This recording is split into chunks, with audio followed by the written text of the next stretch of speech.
microphones.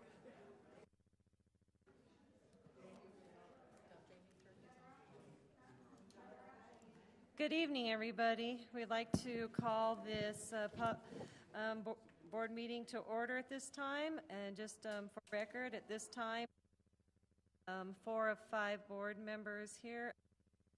We would like it if Ms. Pimentel's not here because she had a family emergency. So if you guys might want to, say your own thoughts for her during our moment of silence in a little bit, that would be great. So at this time, are there any changes to our agenda? Okay, so I need a motion to adopt our agenda. I'll move to adopt the agenda. I'll second. All right, at this time, how do we all vote? Aye. Aye. Aye. Aye. Okay, so we, at this time, will have a moment of silence, and again, if we could have Ms. Pimentel and her family and your thoughts, that would be great.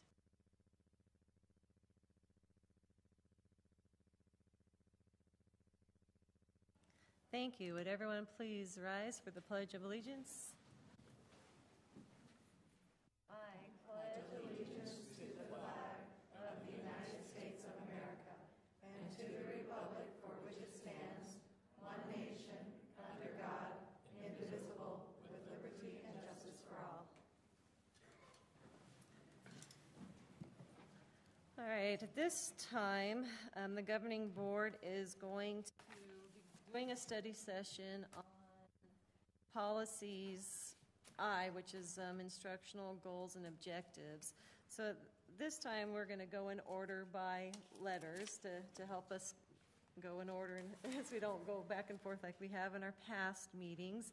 If we could just let us know what you may want pulled or what you may have questions about, and back to us later when we're going to do our policy study session. So let's begin with IA. Is there anything?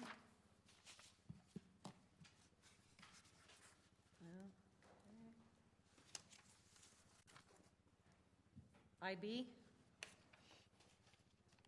IC?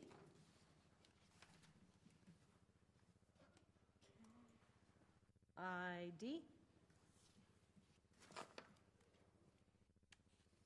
IE?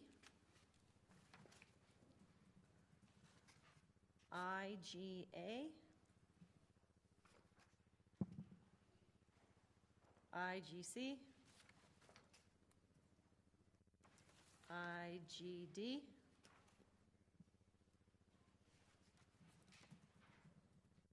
IGE? Then IGER? IHA. I have a couple questions actually on this one. Same here. Okay, Ms. Bartels, if you would go with yours. I think the first one that I wanted to clarify, when it says the instructional program may include planned sequences in, is may it's up to us or is a mandatory? May means it's at our discretion. Okay. Then for me, I don't know why the foreign or Native American language was removed from that, especially when we're trying to incorporate, we have a dual language program up, so maybe we can add that back in since it is may, meaning optional for us. Are you looking at social studies history, including Native American history? The last bullet under physical education, foreign and Native American language has been crossed out. I'm wondering, could we put that back in as bullet I or item I?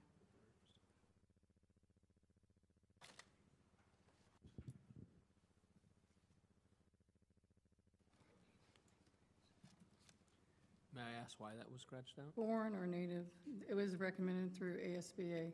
So foreign or Native language, the plan program for all students shall also include. I thought it showed back up. So foreign language, we do not offer foreign language. Did you say dual language, since we offer dual language? You could put in, you could put in dual language, but the foreign language is not offered within ours, so that's why it wasn't added back in for us. It's not required. How about we just pull it? Do you want to just pull it and then discuss it more? We can do it. Yeah, okay, we'll just Okay. pull it later. Okay. And we're going to go to IHAE. What? I'm sorry, the IHAA, was that part of the one we're pulling? Just IHA, wasn't it? Not AA? Is there an AA? I don't have an AA on You mine. don't have an AA? We do. Oh, well, you do? Well, you guys Yeah. have AA. IHAA, it's the English instruction. Yeah, and I'd like to pull that because I haven't had time to go through that one. And Madam President, members of the board, if I Oh, may. it's further, it's further. Further down? Yeah. Oh, okay. So what did you have, Ms. Della-Jones? What did you For say? IHAA, Ms. Board Member Aldama? yes, Yes, I would recommend that as well as IHBE. Those, we need to wait for guidance from Arizona Department of Education on all the English language learners. So it's probably going to be the Thank you. recommendation. We haven't received those yet, so we would probably just approve what we have, and then at the end, unless they make those recommendations prior to when we approve them, then we'd go back and then adopt the new. so IHAA, and which other one did you say?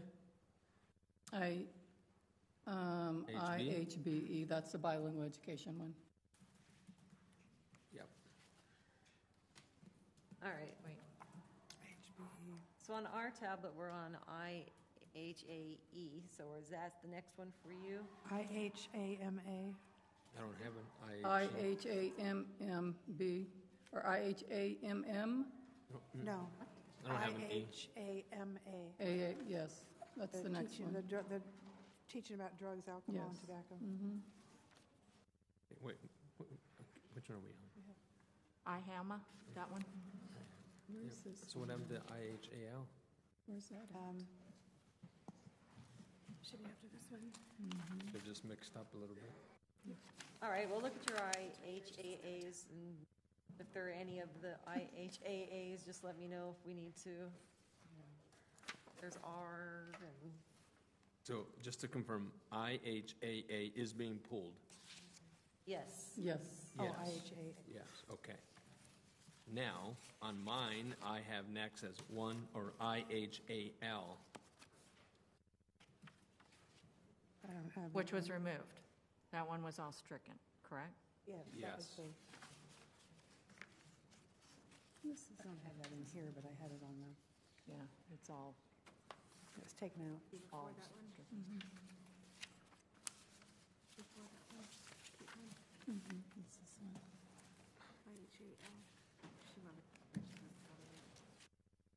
Yeah. Okay. Need to get to this one. Oh, you're, okay. And then you guys already went through IHAMA, correct? Okay. And, I just had a question on IHAMB okay, regulation, the R. Yes, Madam President, members of the board, if I may, we just received that the governor signed that today, so no promo homo. We would wait until we Okay. get that. Is that your question? Or? Well, because I can see that it's all Right. new, so I'm like, okay, so is this one being pulled also? Is that what we're saying? Or we're going to adopt what's here right now and then redo it during adoption? How are we? You would need to pull it. We'll need to bring back the new regulation for that. The governor signed it today, so 90 days from today it goes into law, and that would be about July 10th. Okay. And this one, too. Just that one. Okay, I'm on IHB. Are we good there? I had a question on Oh, okay. Bartels, go ahead. These were already approved. this. I don't know if you can just answer it, the individualized family service plan. What is that? 'Cause if I'm not, I don't have special ed students, so I don't know. You just want clarification? I just on want that? clarification on that one. Then we would give you, we'll pull that for clarification. Okay. So it's not a discussion. Thank you.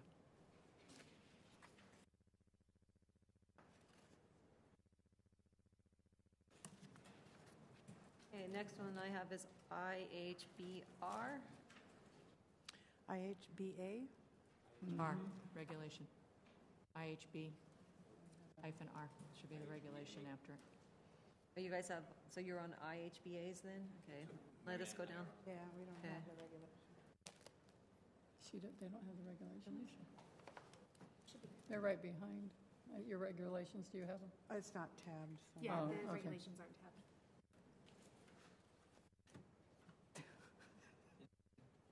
This is not Can fun. I just make a comment?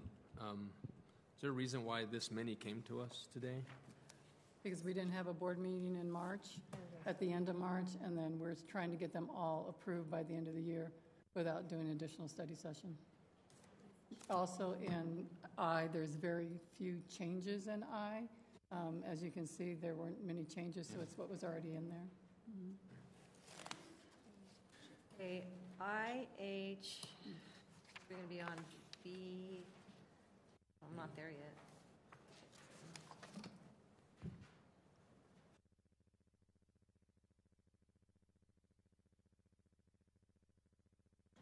IHBE, anything on there? That's Don't that have last, it. that's that last page after the IHB. It would be the last page. Oh, it's just not tabbed? There's IHBE. Okay, Hold on. Yeah. Exhibit. I had IHB. Okay, I'm going to go to IHBA. I have a question on IHBARA. If you go down, I'm not going to tell you how many pages it is, but there's going to be some blank lines where an address was at the end. We used to have an address, but it was stricken. It says the request shall be made to, then the superintendent, and it says scratch the district, but now it just has name, address, and phone number. Why is My question. why too. is that blank? Where are you? I'm on IHBA-RA. Oh, so this is the third page. So the recommendation, I guess, from ASBA was to take it out, but we can include it. Yeah. Let's just include. Okay. Include. Okay. Was that your only question on that one, Ms. That was Martels? mine. Okay. Next one I have on mine is an IHBARB. And there's an IHBAE. I have an IHBB. Wait. You're calling out all of yours? Or are I'm we just calling. good? They're in order. Which order I'm going now, so we're Yeah, in the but same. which one do you want to stop at first? None yet? Okay. Okay, Okay. you guys Oh, tell me. you're just calling? I'm just calling, so you guys just never speak mind. up if you want to. I'm just. I just can't catch up to where you're at. Okay, IHBCA. IHBCAR. Hang on for a minute, if just want to hang on HBCA for a minute. Where's that at? We struck out there, I just want to look at it. IHBCAR. So on IHBCA, nothing's being changed, it's being left. That's the way it Correct. is right now, correct? Correct. Okay. They ready to go on to the regulation then next? One second, please. Okay.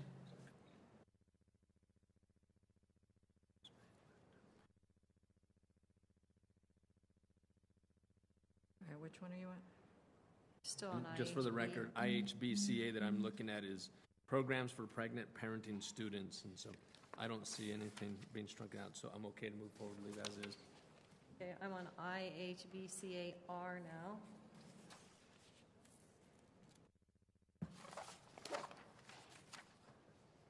You need to find it? Yeah, apparently I do. Is that one of yours you wanted to look at? Oh, now I'm back to it. All right. Okay. Then I have IHB.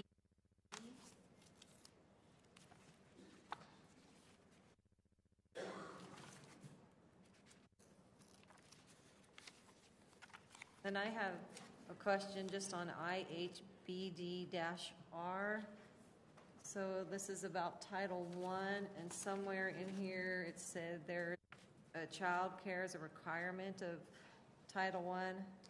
I said it was like the third or fourth page down, number 7. Where are you seeing that? IHB, R. it's the regulation. So number 7, it says, provide child care so that all parents and guardians who attend otherwise be able to. Yes, we do provide childcare when we have those events. And then also in there, I don't remember where it's, something else in here that talks about a parent involvement compacts, and then it says it comes to the board periodically. That's correct. What is that? Because I don't remember it. So, Dr. Peterson, do you want to?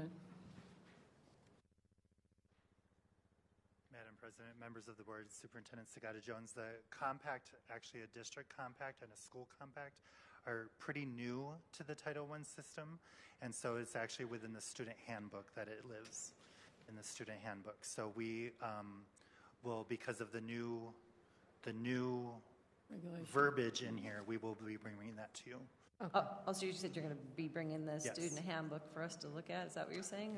This part of the student handbook, Okay, we will be bringing to you because of the new language in here. okay, The compact. all right.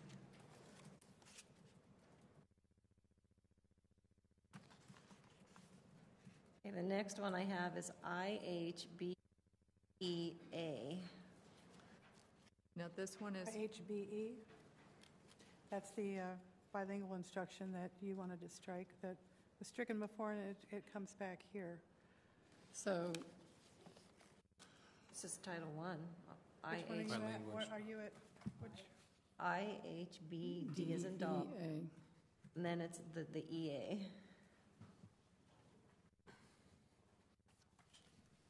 This one says a checklist for development, implementation, maintenance of parent involvement compacts for Title I. No, that's where my question was. No, so I was on this one. it's further past in the same section. It's right after the regulation of that AHBD. But you had a question on this one? Well, Ms. Barfield? because this one is all blue, there's open meeting law requirements within that too.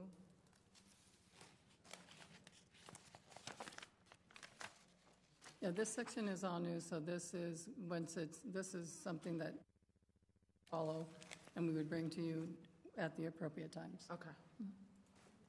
The changes of Title I through ESSA. Okay. Looks like there's also an IHBD-EB underneath it. I don't know if yours is together. EB? Yeah, The exhibit? in the exhibit, yeah. Exhibit B. Okay, now that I'm on IHBE. That's the one that, Yes, Madam President, member of the board, this is the one that would be coming back once we receive. Okay. Okay.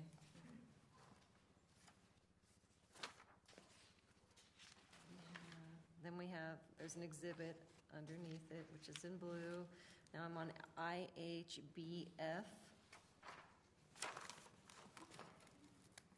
On IHBH.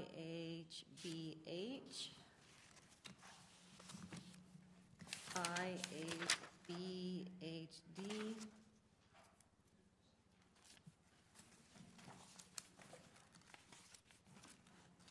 And IHCA. HB. HBR. IJ. that was not an H, was it? What? That wasn't an H, was it? No. Are you talking about class size? Did you want to talk about class size? No, you said H, that I didn't, it's No, I'm on IJ, so an I. which one? Never mind.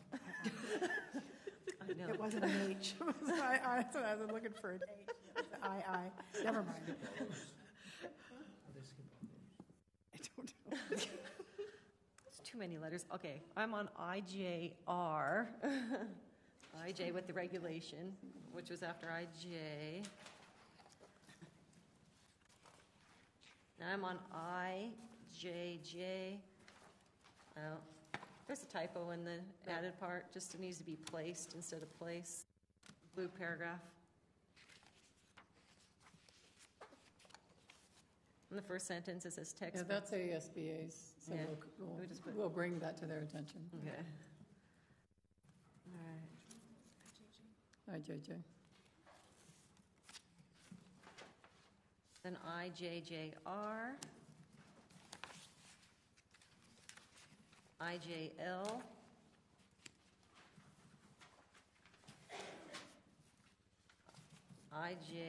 IJLR. Are you had something? I had Ms. McCoskey? something, Okay. because nowhere, and I know that as a board, we've tried to, when we've had adoptions of textbooks, to also be cognizant of representation of our demographics within our books, because sometimes that's just not there.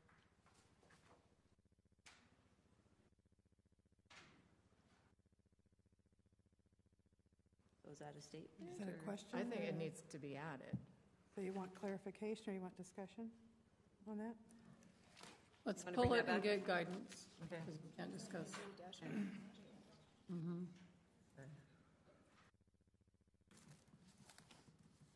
Okay. I'm on IJM. IJNC. Wait, there was something.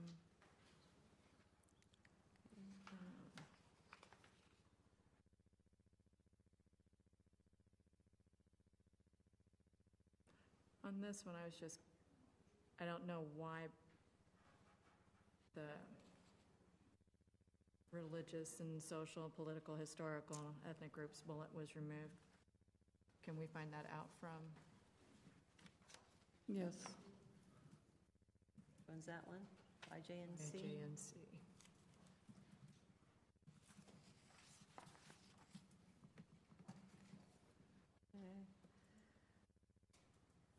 IJND, IJNDR, IJNDB,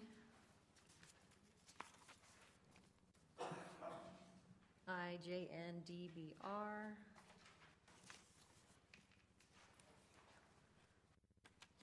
IJNDBE, IJNDBA. Okay, then the next one is IJOA. And then just have a question on here. It just says blank miles. Should we be bringing that back to discuss the miles and put it in this policy?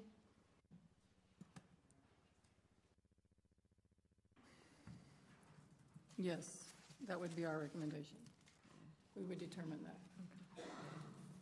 All right. I have a question on one that we passed that I kind of lingered on for a little bit, and it's IJNC, and it's the resource centers, media centers, school libraries. At the bottom, the whole paragraph is stricken out.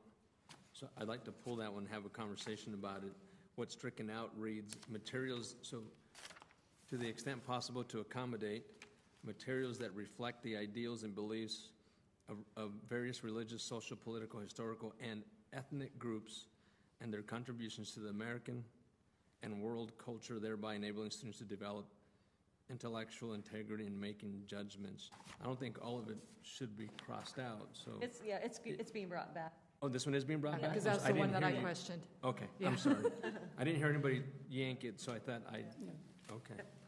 Now Wait, it's double where were we yanked. at? Sorry about that. I didn't hear. IJOA Was where we were. R, and then it was about the miles, and we'll bring it back for discussion. IJOB, Wait, there was An R? something on Something in the the R R? with regards to the repeating every 3 years thing. It was the field trips. you just want to have a question about, there might be some justification for repeating an experience, but generally the same field trip will not be repeated for any one student within a 3-year cycle. Correct. So we can bring it back for discussion, Okay. and I can clarify that.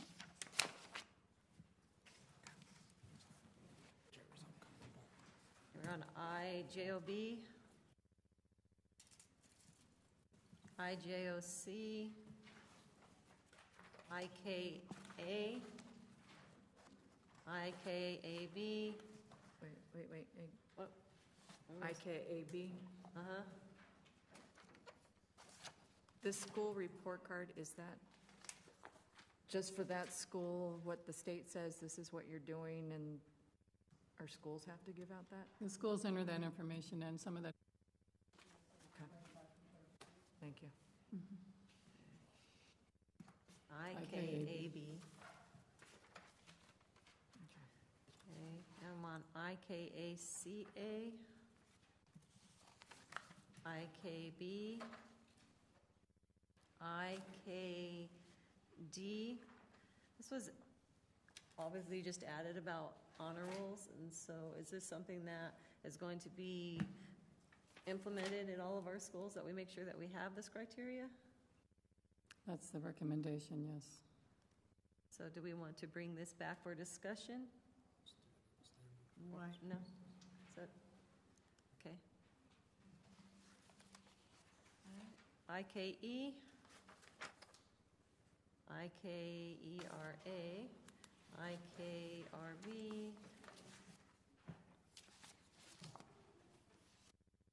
If you guys have a list of any more that you want to go through, let me know. IKEA, IKEB, IKFB, IL, ILB, ILC, ILE, IMA, IMAR, IMB,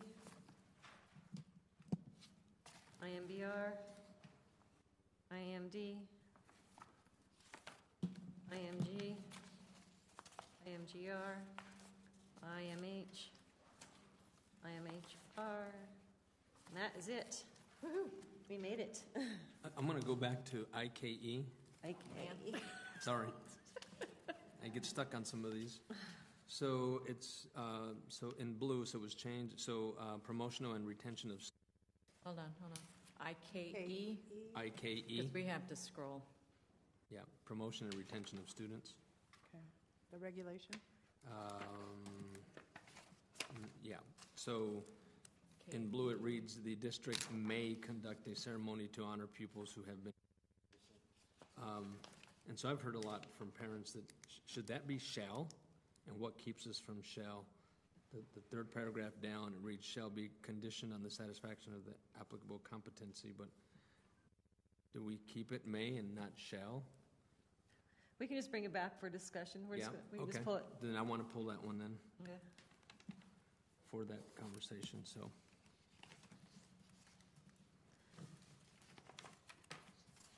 Madam President, members of the board, if I may,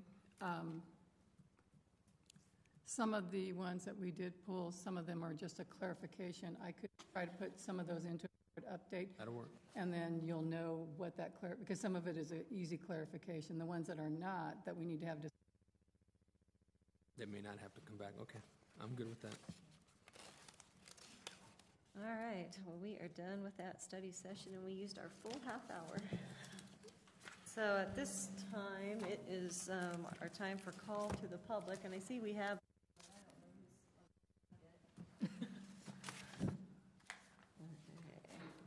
All right, this is just a reminder for those of you that are coming to speak to the board. We'll have 3 minutes. Just know that the board cannot respond to your comments. So at this time, we'd like to invite Matthew Schock up once they're ready for you.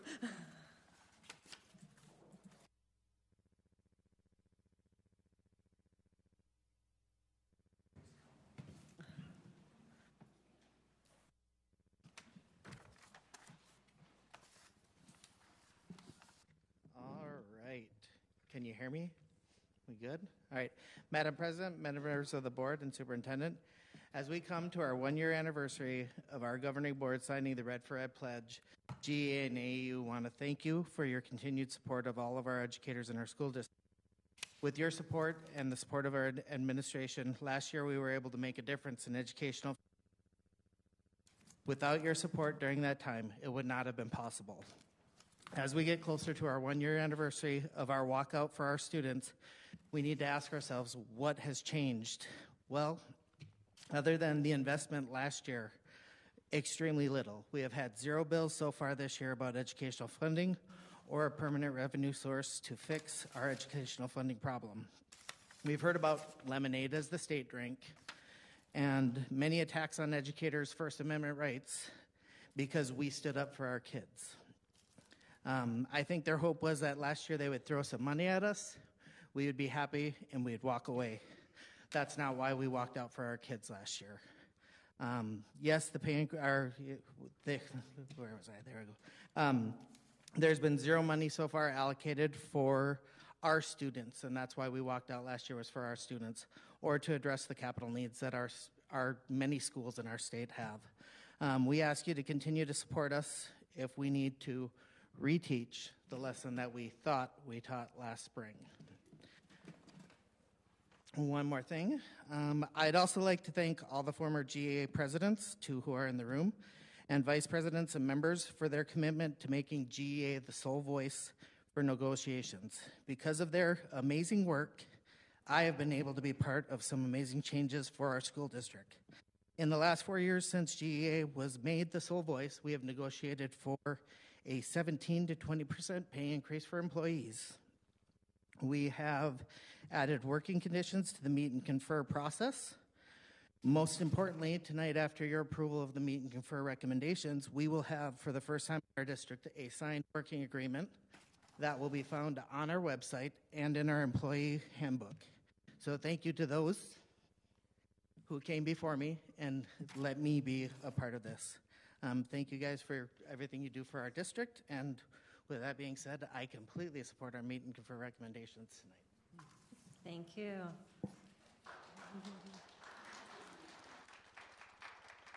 Nancy McRoom.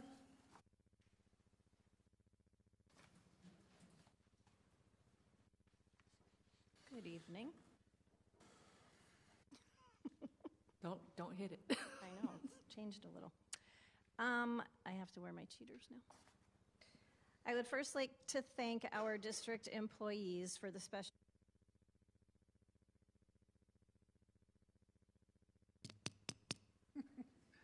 Let me say that again because it was special. I would first like to thank our district employees for the special recognition of our library folks. Library Workers Day. I had so many positive comments and feedback on how nice it was, and this is bothering me, and to be able to feel special. I sincerely appreciate all that everyone did from the district level to the site level to make this day a special one for people who work very hard and wear many hats. I also want to thank the entire Meet and Confer team for their time, effort, and participation on this year's Meet and Confer team. I had the do I have to hold it? I had the opportunity to sit in on a few meetings, and I was also able to watch the full day meeting after the fact.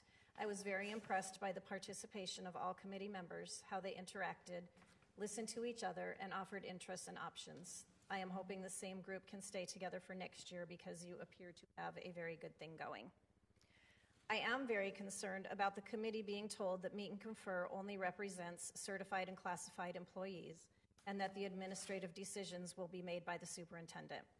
I have no issues with our current superintendent or even our most recent superintendent, so these comments are not meant to address them.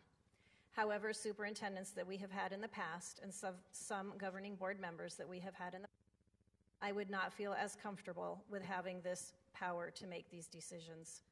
I have read more than once and actually was a party in creating the language for the new meet policy that was accepted by the governing board and implemented on October 22nd, 2015.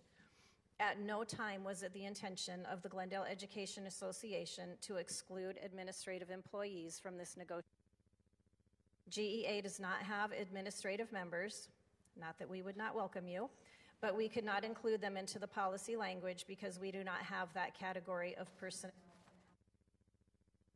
However, we intentionally included administration as the group of 5 that the superintendent appoints to ensure that administrative people were sitting at the table negotiating along with the non-administrative people for the good of the entire district, with decisions being made for the entire district. I do not see in the policy where it states that administrative decisions for salary and benefits would be made by. It is my hope and my ask that we look at the policy language again and share where it states that salary and benefit decisions for administrators are not included in meet and confer. I'm just not seeing it. By removing administrative decisions from the group as a whole, we risk having the us against them divide that we have worked so hard to eliminate from.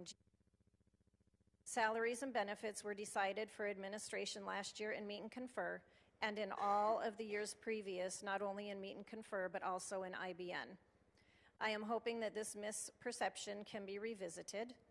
I think I feel so passionate about this topic because I spent so much time helping to make it a reality, and it is not what was intended by the Glendale Education Association.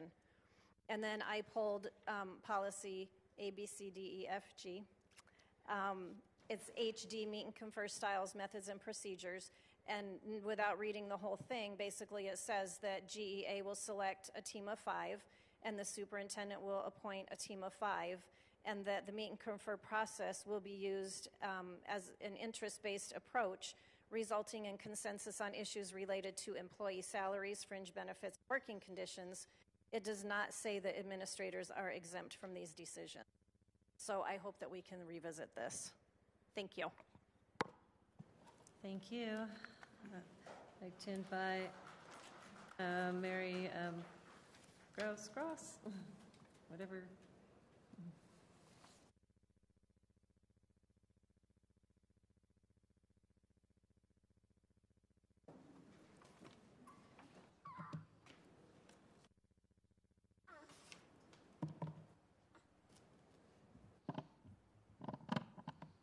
Members of the board, hi, my name is Mary Gross, and I'm a resource teacher at Melvin East Sign School. My husband, Leaf, also teaches there. I love our school, and I love the community our school services, so much that my husband and I purchased a home in this neighborhood. We live on Northview. If you don't know where that is, you just walk out that door, take a left, and look down the street. Our house is the little white house at the end of the road. Oh, by the way, this is Hugh. He is 1 month old today, and his homeschool would be Landmark. I was so excited to welcome a new Glendale resident last month. There isn't any other place I'd want to raise my son. Glendale is my home, and I'm honored to work and live here. When I became pregnant with you, I searched high and low to find a provider that would be all in with the type of birth experience that I wanted. After doing research and exploring all of my options, I settled with midwives at the Birth Nest at Catlin Court. If you don't know where that is, you walk out the front gates of Landmark, walk straight, and it's right there at 57th Avenue in Palmer. It's only a block away. I was thrilled to learn that the birth center took our insurance, but was out of network. We would have to pay up to our deductible, which at the time was $2,000. This was reasonable and exciting for my husband and I. I would receive the personalized and holistic care with providers that supported my birthing choices. Did you know midwife-assisted births have better outcomes? Well, they do, and I wanted the best outcomes for myself and my baby. My birth experience ended up being incredible and affordable for my family. After learning about the increase in deductibles and the removal of the out-of-network option for our insurance plan, I realized how lucky I was to have had my son when I did. I received a quality of care that will now be impossible moving forward. I think back to my first OB visit in a waiting room with 10 other pregnant women, appointments booked back to back. I was in and out with the physician's assistant, had no guarantee that my doctor would deliver my baby, and knew the providers had little regard for my well-being as a mother. It was all about the dollar signs.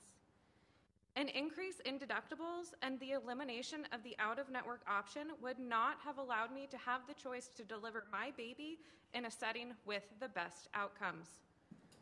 I would have to choose a provider that was not all in for myself and my baby. This has been Glendale's motto for years and one that I truly take to heart.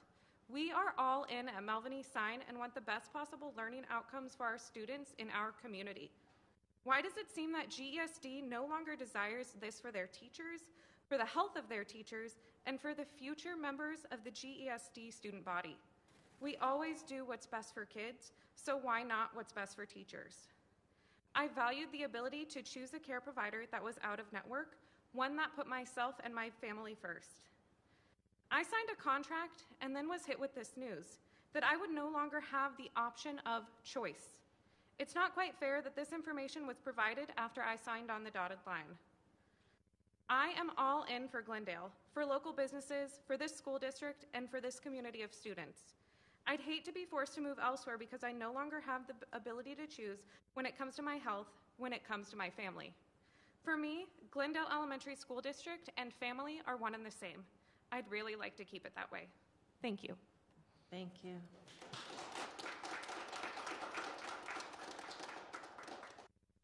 Nicole Ryder.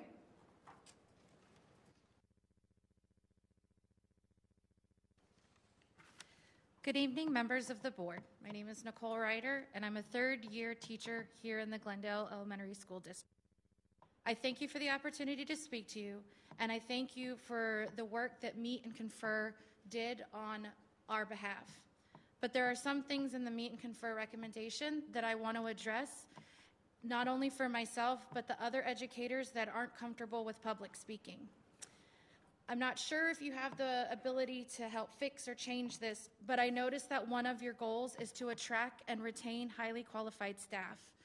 Some of the recommendations are not going to do that. The first one being a sore spot for many educators when it comes to parent-teacher conference days. Rumor has it that the reason we no longer have Wednesday, Thursday, and Friday early release days is either because admin wanted Wednesdays for data digs, or the district wanted Wednesdays for data digs, or because board members were tired of driving by on a Friday before break and seeing quote-unquote empty parking lots. When it comes to a data dig, true teachers know the importance of data and will have already done that before that Wednesday PD. We take data seriously because that's how our children grow. I know that I'm not the only teacher that feels this way. Is there really a need to devote 2 hours the week of parent-teacher conferences for a data dig? To be honest, the teachers that don't value a data dig are not going to pay attention anyways.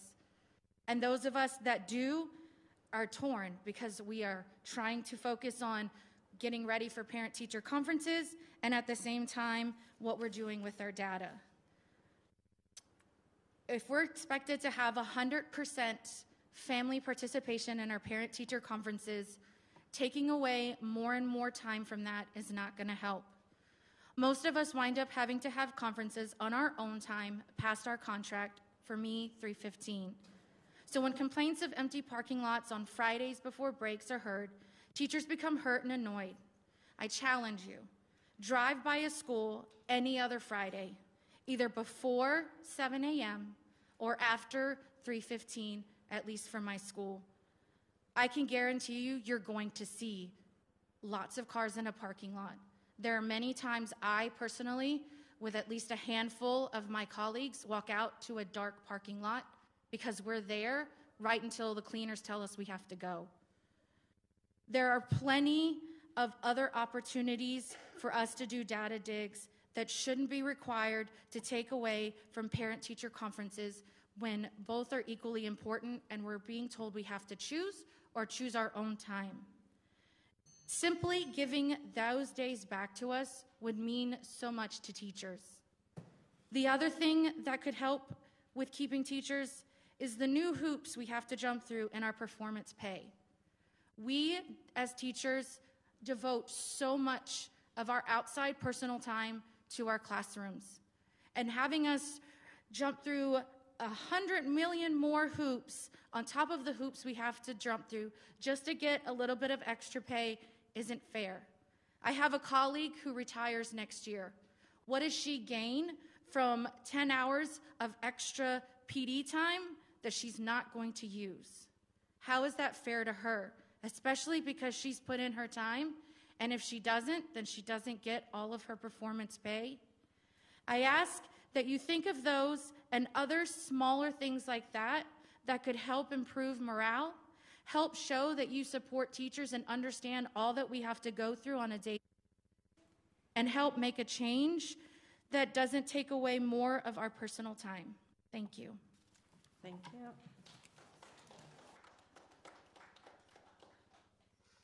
All right, at this time, we are down to special recognitions. Ms. Agata-Jones. Yes, Madam President, members of the board. At this time, did we change it? We didn't change it. Third and fourth grade choir students from Isaac E. Imes School will perform under the direction of Miss Mary Bennett. Are they? Oh, they're outside.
Well, that was a fun performance, and so now we get to recognize our students at the time. So, Ms. Sagata-Jones.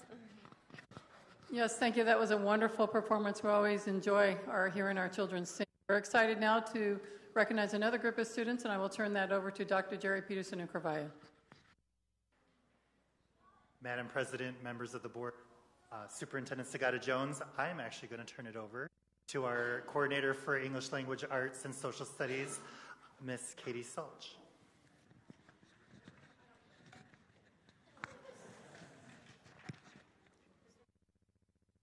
Do you mind if I use your table?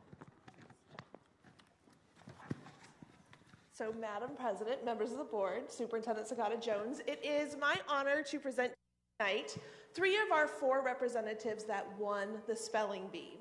We do have a first, second, third, and fourth place, but they all equally represented Glendale Elementary School District at the regional spelling bee that we also hosted a month later. Just to give you a taste of our students' words, the winning words that were spelled, thank you, were words like amnesia, vogue, bratwurst, and desperado. So the students that are coming up spelled those words correctly and represented us beautifully at the regional spelling. So let's begin with our 4th place representative. Could I please have Niraj Viju Sulaja come on up?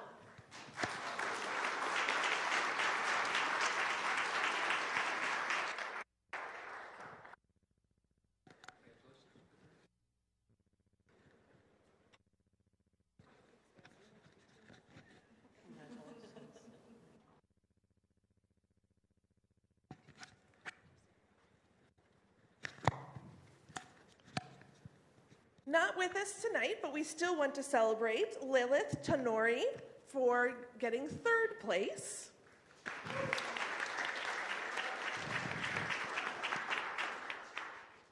In 2nd place, we have Hein Nguyen.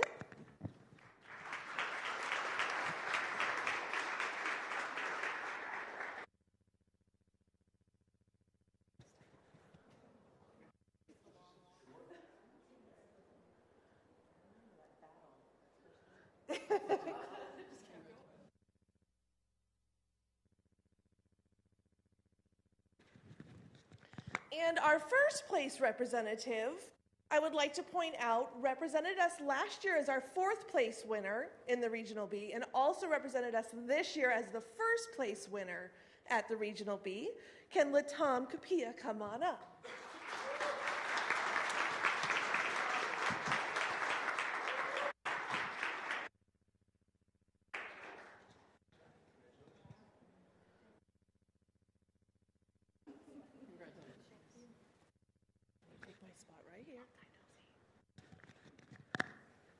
Come on, let's scoot over. While they take a picture, I'm going to continue to talk about them because we're very proud of them. They each have a t-shirt now that says, I am a proud student of GESD. They are also representing only 2 of our schools. Both of our representatives from Challenger Middle School and both of our representatives from Stein School made it to our Regional B. So those 2 schools outshined everyone.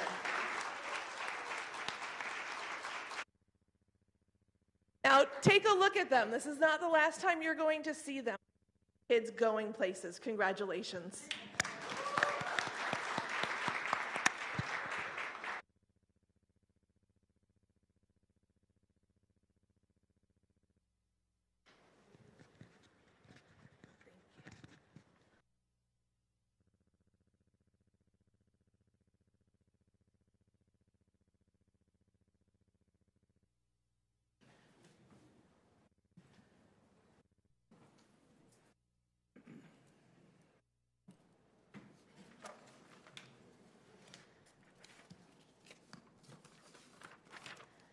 All right, at this time we are on our consent agenda. Are items members would like to pull at this time?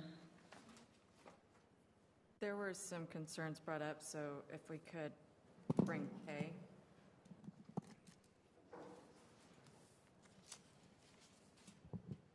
All right, this time I'll need a motion to approve the consent agenda. We're moving K at this time. I'll move to adopt the consent agenda, setting aside K. I'll second. Mr. Aldama, how do you vote? Aye. Ms. Wilson? Aye. Ms. Bartels? Aye. Chair votes aye. So, K, Ms. Bartels. Based on public comments, if we could get some clarification on the removal of out-of-network option, what the reason behind that was? Yes, Madam President, members of the board, Mr. Bardagon will answer.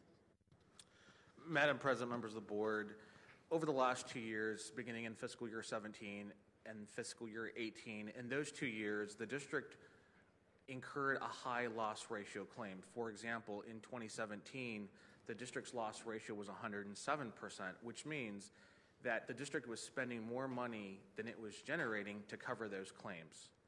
In fiscal year 2018, the same occurred at a higher rate, about 114%. Again, revenues were less than the claims that we were generating. This year, at the beginning of the year, the trust board on a monthly basis reviews those claims and wanted to take a different approach on how to contain cost. There was, I think, robust conversations at the beginning of the school year about what that should look like. Comments, I think, ranged from providing, I think, one option to two options, and there was discussion back and forth about that. The attempt truly was how to mitigate as best as we can with the circumstances that we have encountered over the last 2 years. You might recall that last year there was a recommendation to increase premiums pretty significantly because of the high claims that we had received in the prior year. The recommendation from the trust board was to absorb that increase by using the reserves to cover those higher claims. And so what we told the trust board, what we told the governing board, was those expenses were not budgeted expenses, but merely being taken or absorbed from the reserves.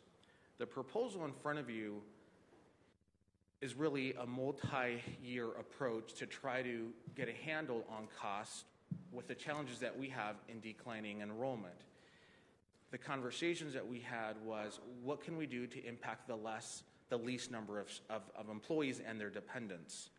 The recommendation before you is to increase that maximum out-of-pocket, and you can see the agenda item, but also to remove out-of-network providers. Out-of-network providers cost the district more in providing similar services compared to a provider that's within the network.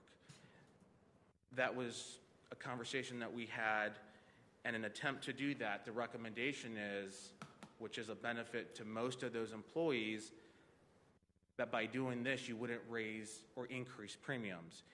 Increasing premiums, every employee that is paying a premium would feel the increase in a reduced amount in their paychecks to cover that additional increase.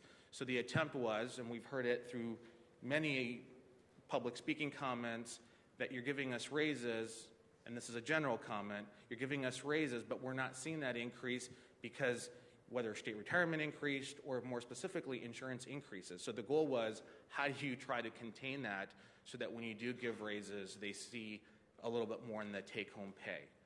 That was the premise around trying to offer something that impacted the least number of employees and their dependents and not reducing premiums, which everyone who's paying a premium would feel that increase. Madam President, members of the board, I'm happy to answer any questions that the board may have. Actually, I would like to make a comment that, when the trust board makes a decision, they always take into consideration the impact that it's going to have on the staff, and retaining and attracting staff is always at the front of every decision. And some of those decisions are very difficult to make. But I would like to say that the trust board has open meetings. It's always transparent. You're more than welcome to come. The minutes are always posted, so you can keep up on what's going on. We do have a call to the public, so if you ever have any concern, you can come to the trust board meeting. You can state your concern. We want to hear your stories, and you'd be more apt to understand the process of what goes on and why the decisions are made through the trust board. So please, if you have concerns, come to the meetings, or read up on the minutes first. But I can guarantee you that when we make decisions, it's always with the best interest of the staff. So, I have a question. So this is for traditional PPO. How many employees are enrolled in PPO plans? By 90%. Madam President, members of the board, in the traditional PPO, there's, I would say overall, probably the highest percentage are enrolled in the PPO and then followed through the traditional, the HSA piece. But not everyone, the only people that will be impacted by this change are the ones that are using a provider that's outside of the network. I think a conservative percentage is about 10%. I think that's a high one. It's a conservative one would be impacted by this change and that are enrolled in that PPO or any of those plans that are no longer allowing the out-of-network provider. So how many employees are enrolled in PPO, period? You're looking probably overall, depending on the tier, you're probably looking at about 500 plus, give or take. And I believe Ms. Valdez is actually going to pull that data here in a second. And then only those that are affected are those that are using out-of-network? That's correct. And then do we have data that tells us how many have been using out-of-network? Because that's where these numbers would be based out of. Madam President, not anybody else outside of that. Madam President, members of the board, I do have numbers for that. I've been provided a list based on the type of service that's being provided. That number, so for example, if you're seeing 2 out-of-network providers, you're being counted as twice. That's why I felt that the impact would be less than 10% of the overall folks that are receiving a benefit through the medical insurance. Please remember that it's not only the employee, but also their dependents that are enrolled in that. And so based on that information, I do believe it's less than 10%. And I'd like to know a number on how many, you're going to get that number right now in the PPO. I did hear 500, but how many are actually using out-of-network? Madam President, members of the board, I can actually provide you the out-of-network information.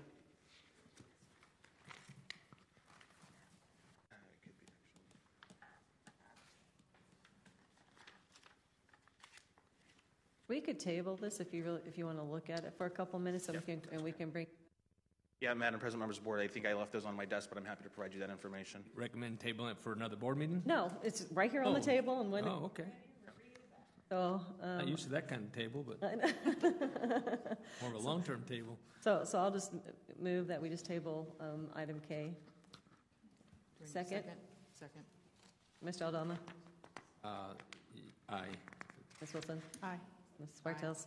All right, so it's tabled, and then just let us know when you're ready. Okay.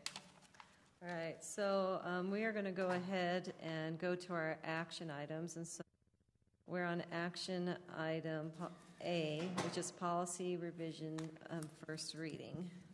Sagata Jones. Okay.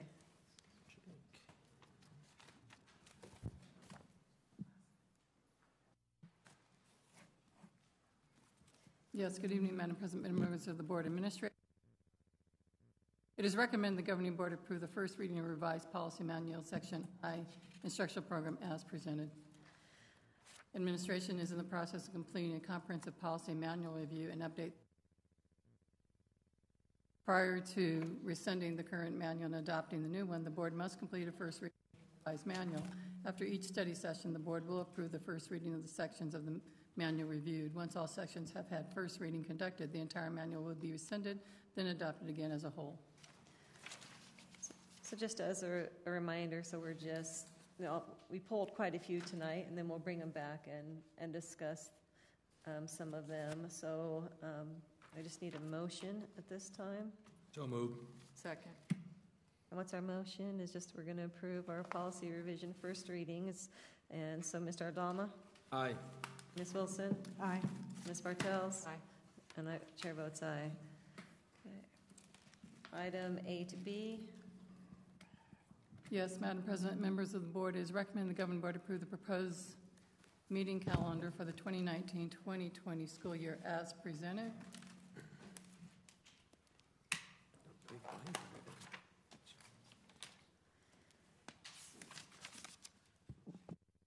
On this calendar, we don't have it listed as having a retreat, and I feel like it's important to us. And so would you feel that we could just maybe put either June 11th or May 28th as a retreat time for us? So it's not a separate time, but it's work on a lot of our business. Because Ms. Pimentel isn't here, maybe we should have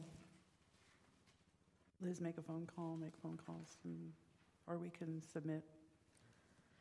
Do you guys want to just approve what we have right now, and then we can bring it back? Right. Okay. All right. So I need a motion. Make a motion to approve the board meeting calendar. Second. I'll second. Okay, Mr. Aldama. Aye. Ms. Wilson. Aye. Ms. Bartels. Chair votes aye. Okay, we are on C, meet and confer recommendations. Madam President, I have a question on this item.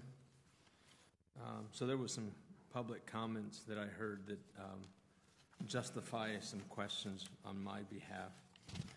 And so I understand that the superintendent has made it loud and clear that the superintendent will be tasked and charged with making recommendations for the admin group.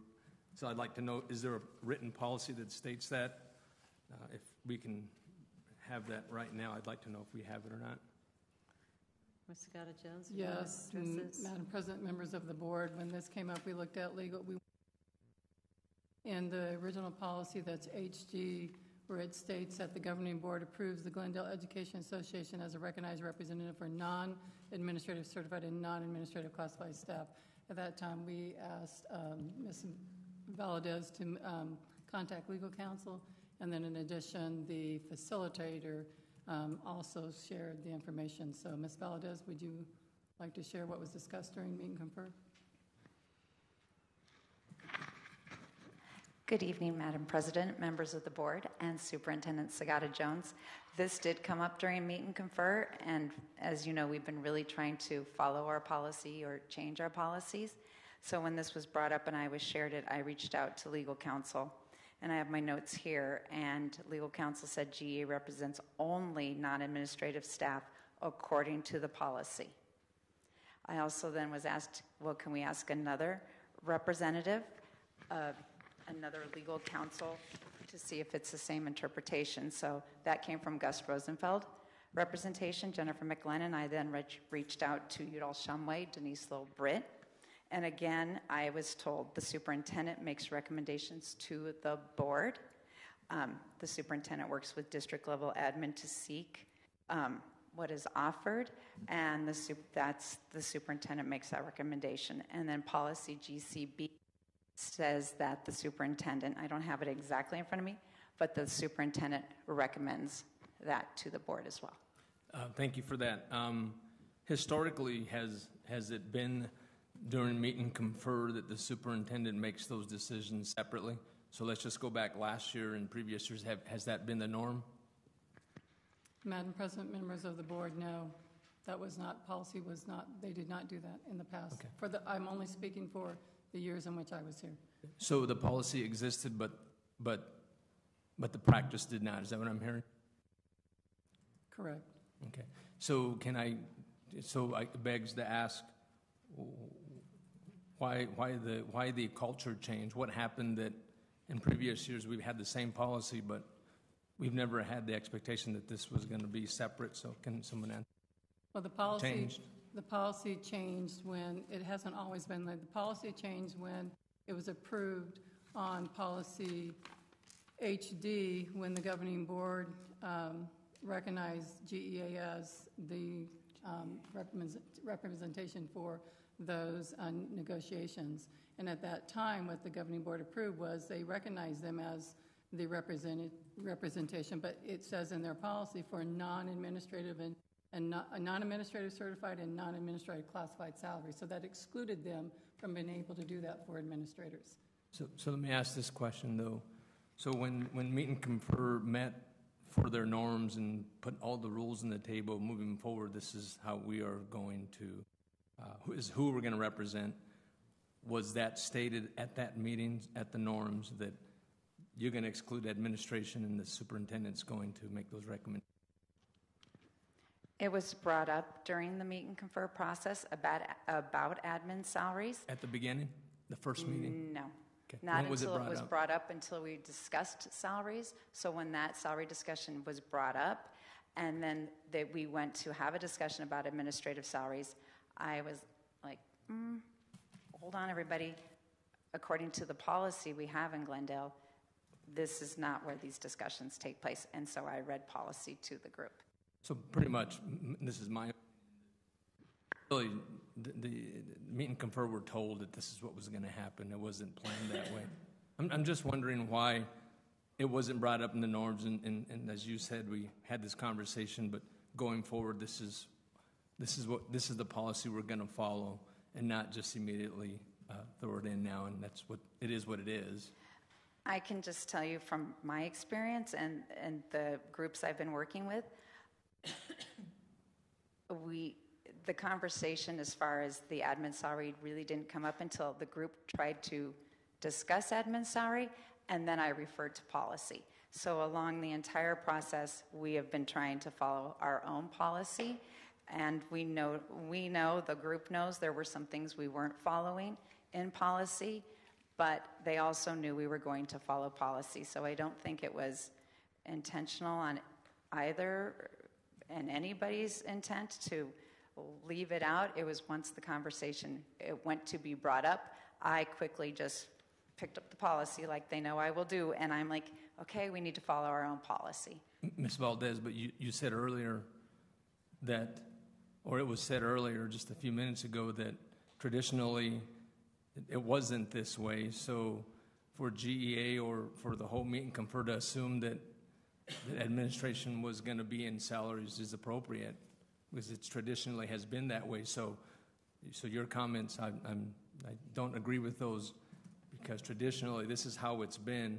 We're assuming, and we shouldn't assume, but the assumption was built on the past. Then all of a sudden, just so you know why we're here, we're going to start following policy. Mr. Aldama, That's not if I good. may. That's not good. It is not good. Madam President, if I may. Since I've become the superintendent, one of the first things that I did bring to the board was that we had not,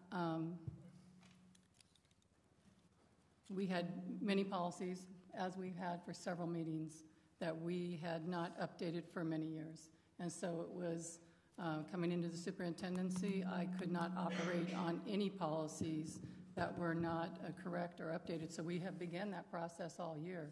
So it's not just that this one, all of a sudden we decided we were going to change policy. Every time that we've not followed policy, we've tried to bring it back and gone back to policy. No, that's not what policy says. We need to follow policy, and we need to follow what the board adopted policy is.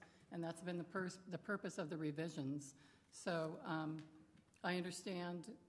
I don't think anything that was done intentionally. As I've said before, there are some policies some practices that we have been doing as a district for many years prior to any of us, that as we are reviewing policies, or such as a new person, as Ms. Valadez comes on board, and she's looking at policy because she's not, she hasn't been in Glendale, we've discovered some of these things that they're practices, but they are not in our policy. And we need to operate under our policy. So, and I can agree to some extent. We follow it.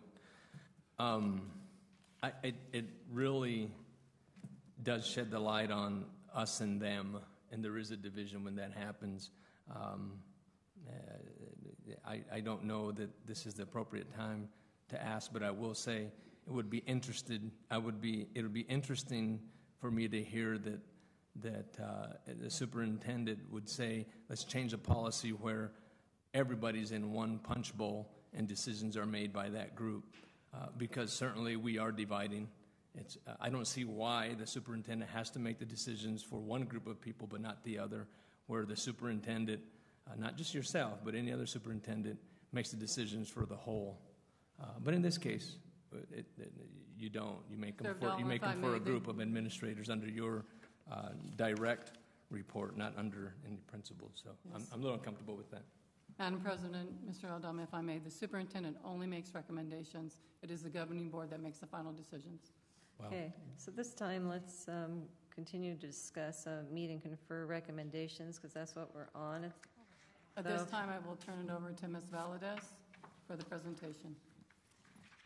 Good evening again, Madam President, members of the board, and Superintendent Sagata-Jones.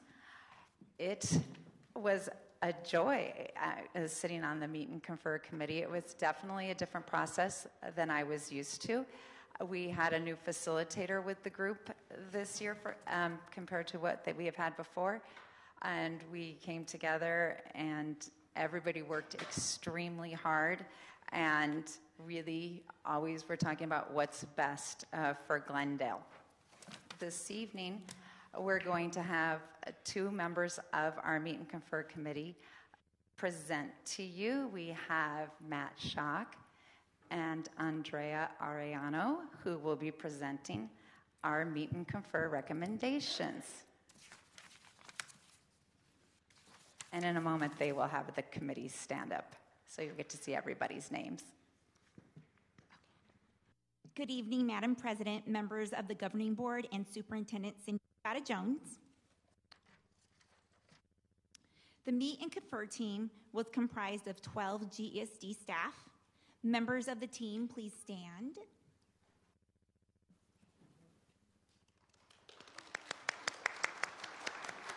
Thank you. During the Meet and Confer process, meetings were facilitated by Jeff Peters, and we started the process by telling our stories, then moving on to interests and options.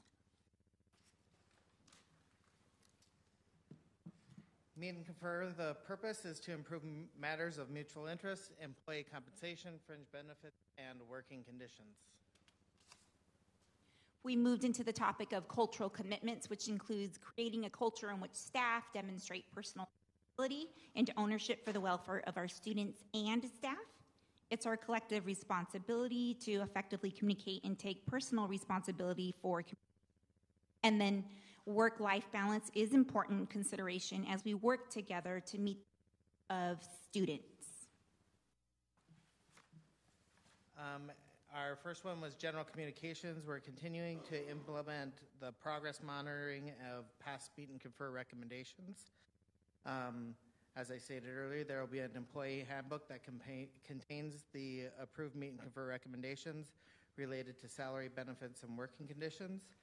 And we're going to continue with the weekly district update to all staff, which will include Meet and Confer monthly meetings, because another thing that came out of the process this year is that both teams are going to meet monthly to continue discussions on working conditions, salaries, and benefits throughout the year, so we're not as compacted into that time frame.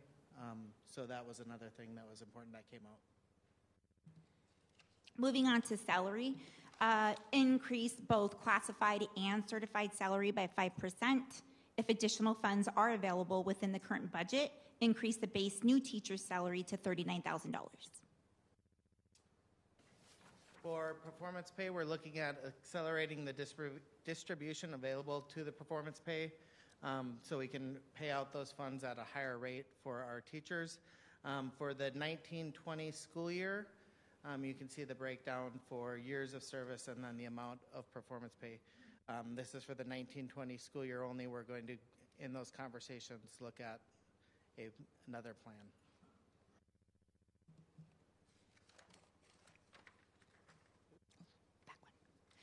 Moving on to benefits, the team recommends the acceptance of the benefits trust recommendations, which include no premium increase for employees for the 2019 academic school year. For traditional PPO, increase the maximum out-of-pocket for the individual $4,000 to $6,500, an increased maximum out-of-pocket for family from $8,000 to $13,000. The HP Navigate remains in place. Out-of-network option is eliminated except in special cases. The fourth tier created for specialized prescriptions with a less expensive copay of $100, and an optional weight management plan was added.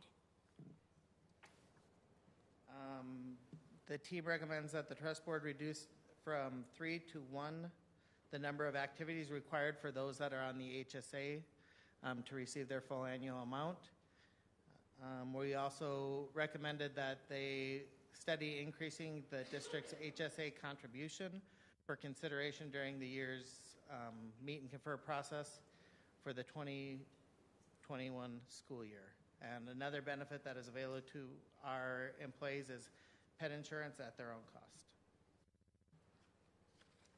Moving on to professional development. Education Services will design and implement a district survey that can be disaggregated by site and employee group to help develop and schedule 2019 and 20 school year, academic school year. Provide professional development to staff about communicating effectively with parents, especially about student behavior issues and other issues where the potential for conflict arises or exists.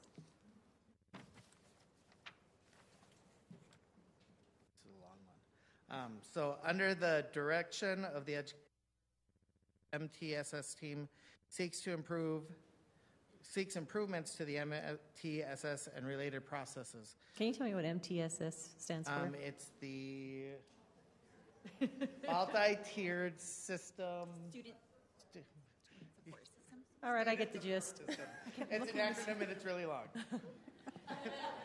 We have plenty of those in education, so kind of like your policy. This is one of those things. So it was the multi-tiered support system. Okay. Yes? All right, perfect.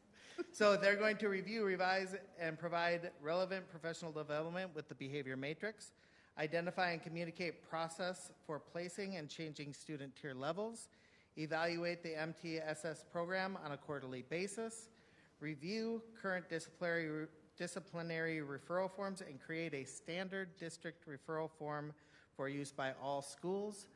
Identify structures that can be put in place to support classroom experience student disruptions, e.g., buddy classrooms where students can go for brief timeouts prior to formal disciplinary referral or other timeout plan that may remove a student for a brief period of time. We're still on the topic of student behavior and discipline. The educational services through district and site MTSS will revise the crisis protocol, which will include identifying who is the lead in the event of a student crisis, clarify and communicate the student crisis protocol at each site, and identify any professional development needs for faculty and staff related to managing a student crisis. For respect and workload hours, increasing planning time for teachers on Wednesdays, so regularly building in time during professional development, early release days for processing, planning, and implementation, scheduling data digs and professional development time to maximize time to meet with parents during or using CTT or PLC time, and 1 hour PD times on Friday instead of Wednesday of conference weeks, and communicate consistent expectations for non-contract hours. Wait, can I just stop you there and just ask? Yeah, because we had a comment that that digs were going to happen on parent-teacher conference, but that's not what I'm reading here. Is that there were digs on Wednesdays? So this year, yes, the data dig did happen on Wednesday, on an early release day, and we received some feedback that some staff were not happy with that. So the recommendation was to move it to a Friday, early release day. So then it was addressed, that issue from this year? Yes. Okay. Is that okay? Okay. Moving on to maintenance, operations, and facility. The capital improvement plan is available to all stakeholders, and they will communicate maintenance work order protocols to stakeholders, which will include an annual update published in September regarding the plan and communicate a pest control schedule.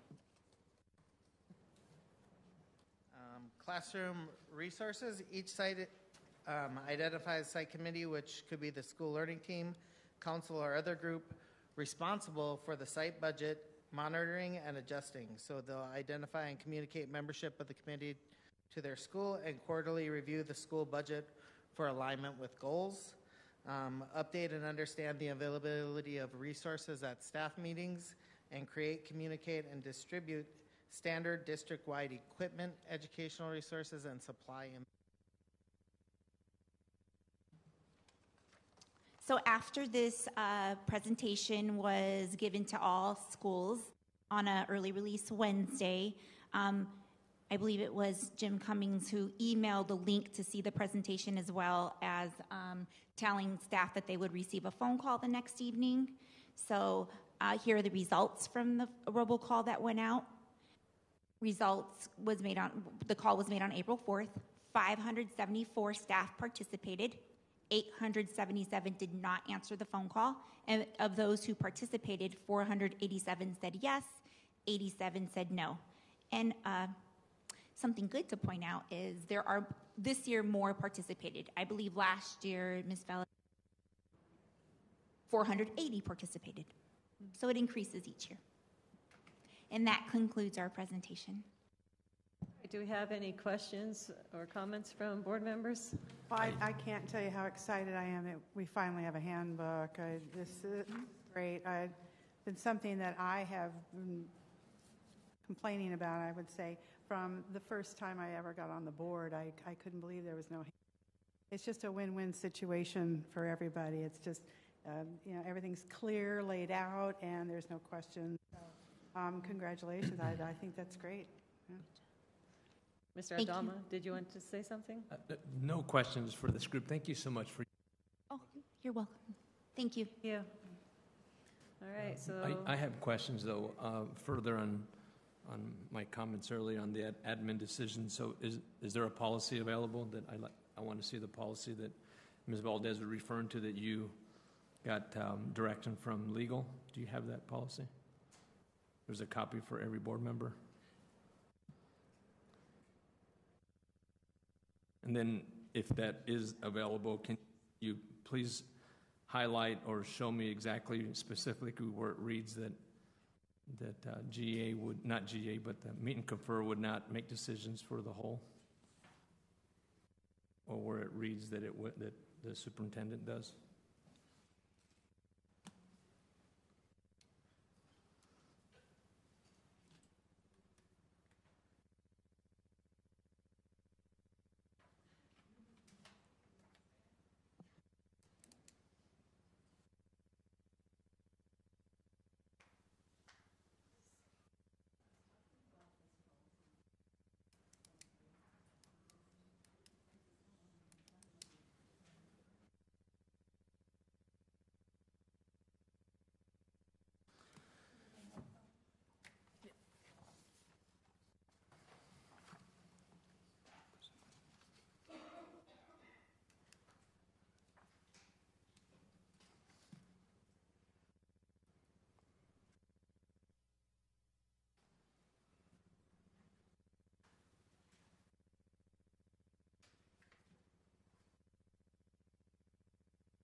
well, as Mr. Aldama is reading, I'm just going to make a comment.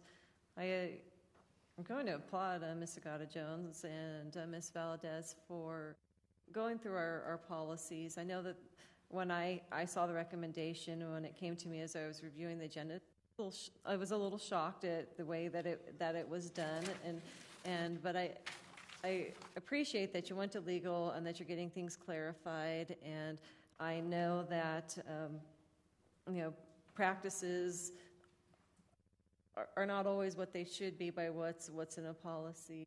So I appreciate the committee for doing the work that they've done, and I like the presentation that we've had to for all the different things that are on here to.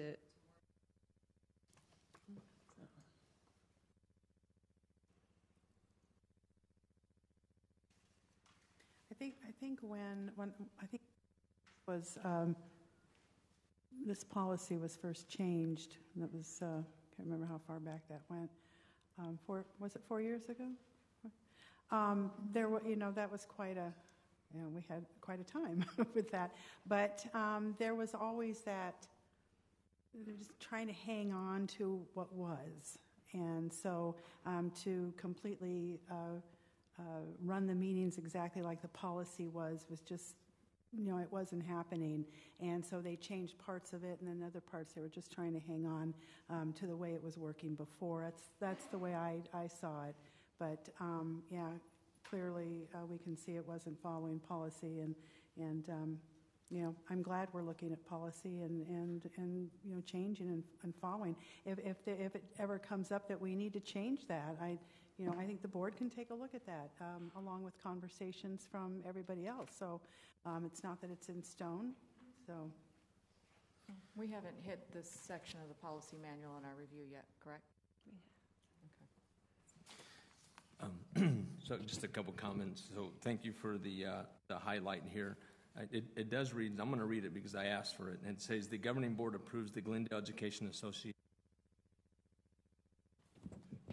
as the recognized representative for non-administrative certified and non-administrative classified staff. What I don't see here in this policy, and you are absolutely right, we need to look at this policy. It doesn't talk about the superintendent's appointments. It doesn't say the superintendent makes those decisions for the administrative staff. It doesn't say that here. I do not read that. On policy GCB, professional staff contracts and compensation.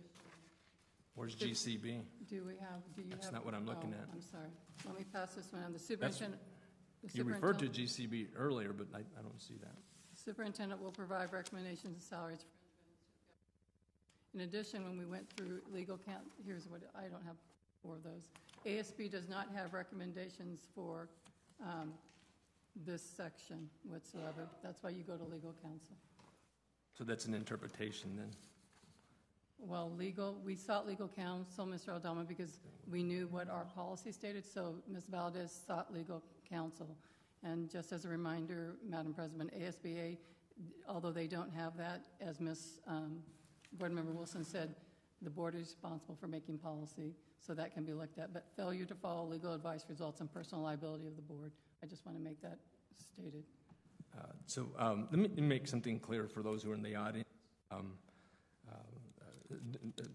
Do not mistake my comments today for a non-support of the superintendent, because I absolutely support this 100%. So please don't be misconstrued with my comments on that. But further, though, GCB does not state that the superintendent will make recommendation salaries for administrative. It does not read that. It clearly does. That is not what I'm reading here. It reads, the superintendent will provide recommendations on salary and fringe benefits to the board. So that means that the meet and confer could have the administrative as a whole, bring those forth, and then you would make that recommendation to us. I can agree to that. But this does not in any way, shape, or form say that the superintendent is charged with that. And that's why yes, Mr. Aldama, I understand that. And that's why legal counsel was sought. Yeah, and so I believe, so thank you. But I believe further that it's just an interpretation. It is not factual. To our board, it is not here, folks. It is not. I think we really need to look at it. I'm not supportive of the superintendent making the sole decisions for administrative staff. It's a division. It's dividing 2 groups of individuals in this organization. Had it said it here, I'd throw the papers down and agree with it, but it does not. It does not say that here at all, clearly, unequivocally. It does not say that. So I feel that the decisions that were made for the administrative team should have been at meet and confer, and that's what was done traditionally until such time that we change a policy, until such time it's here, and it's not. And to the board, you all need to read this again. It is not in GCB, nor is in the meet and confer. It is in HD, Mr. Aldama. It states that It doesn't say the superintendent does, but Correct. it says that GEA cannot make those recommendations. But it doesn't say that you can, or the superintendent. No, that's why we sought legal counsel. And legal counsel is just an interpretation. It's not a written fact. So I'm just cautioning us on that. I really feel that, so for a solution, I can't just complain here. We should have, my opinion, we should have left it the way it was going forward as Ms. Wilson suggested. We need to look at this policy and change it. If the board wants to keep it as such that the superintendent makes those decisions, and I'm on that cattywampus vote, that's fine. But that's not what it says here. Unequivocally, it does not say it. All right, this time, can we get a motion for our meet and confer recommendations? So I have one more question. My question is, so where are the recommendations for the administrative group? It's on the, it's an action item. Where? Action item E. Action item E. So those are the recommendations you're making for the admin. Okay. I have a motion for C. I didn't read it, I don't believe. Did I? Madam President, members of the board, is recommended to approve the meet and confer recommendations for employee salary benefits for the 2019-2020 school year as presented. I have a motion. I'll move to approve the meet and confer recommendations. I'll second. Mr. Aldama? I'm going to explain my vote. I'm not terribly disappointed. I'm just upset that we have separated two working groups in this organization for I would say the first time in a long time. Since I've been here, I've not seen it. I don't see any reason why we should have, and I don't see why anyone would interpret this as such. However, I did hear from our GA team, the meet and confer, that they are comfortable with these recommendations.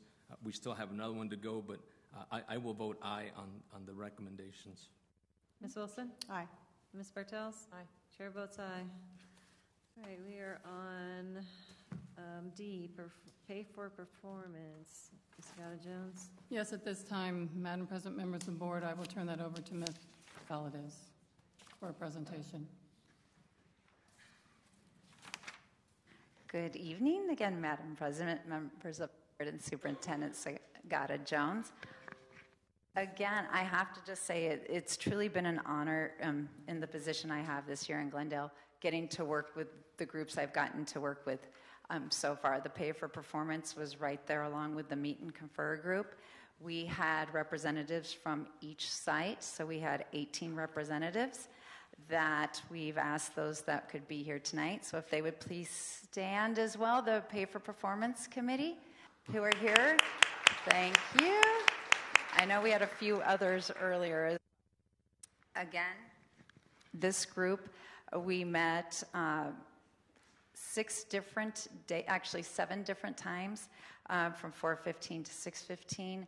They took it very serious, the charge of coming up for a performance plan. And this evening we're going to have 2 of the members present the plan, Megan McCabe and Elizabeth Manuel.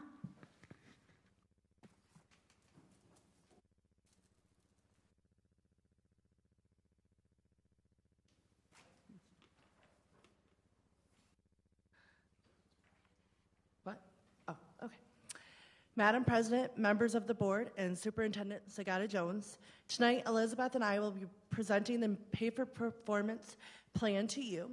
As Ms. Valadez stated earlier, the committee met multiple times to complete the process of a new plan.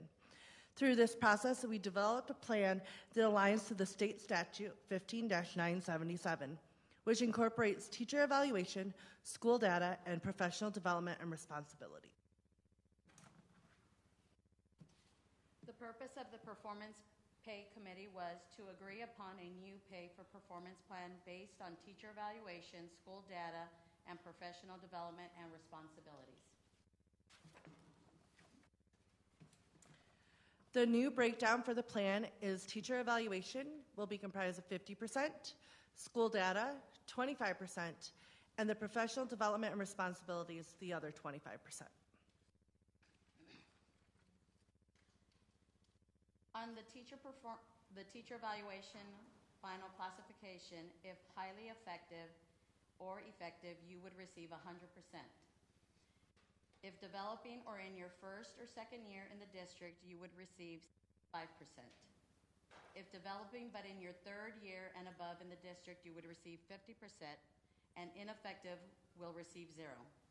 As stated in the last slide, teacher evaluation is 50% of the full performance pay amount. This is determined by the final classification of their evaluation. School data is 25% of the performance pay amount. There are two options to receive this amount. First, 75% of schools district-wide would need to receive a C or better on the state assessment. The second option, which is only needed if the first option is not obtained, the school site would have to have a positive gain in one of three areas: math AZ Merit, ELA AZ Merit, or DIBELS.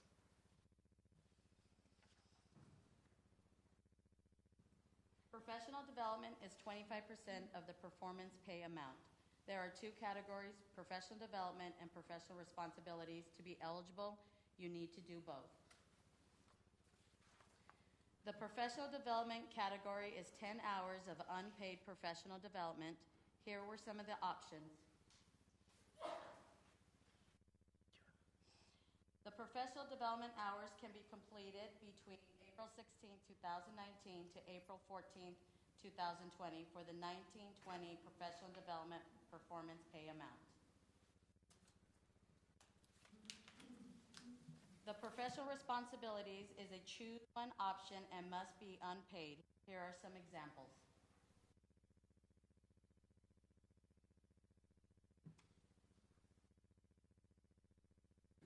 Here are the eligibility guidelines for performance pay. 1, teachers must have a final performance classification. 2, if a teacher goes out on FMLA, they must have a final performance classification to receive pay. 3, pay will be prorated based on hire date. 4, must be employed on the last day of your contract. 5, pay is prorated based on FTE. 6, if called to active duty, they'll receive full pay. 7, as long as you fulfill your contract, you would be eligible for the full amount. And number 8, if ineligible, there is an appeals process.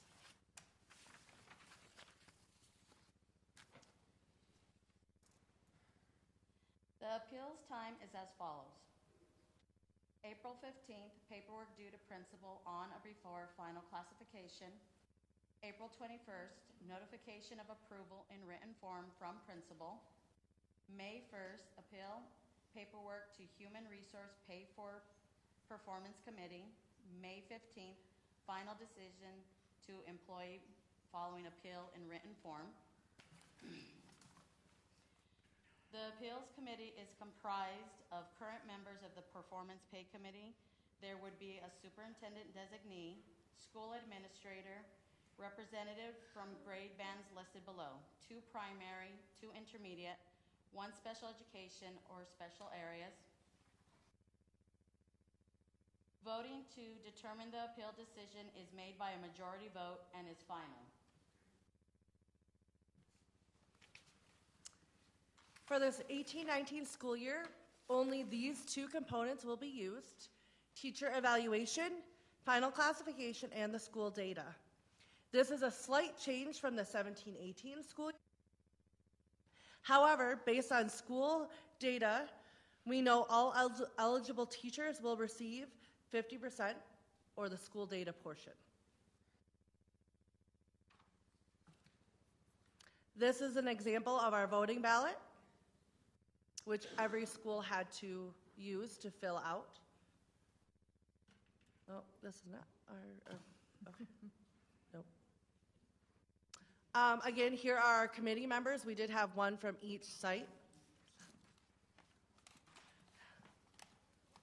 And then the last slide was supposed to be our voting information, which obviously it's a different slide.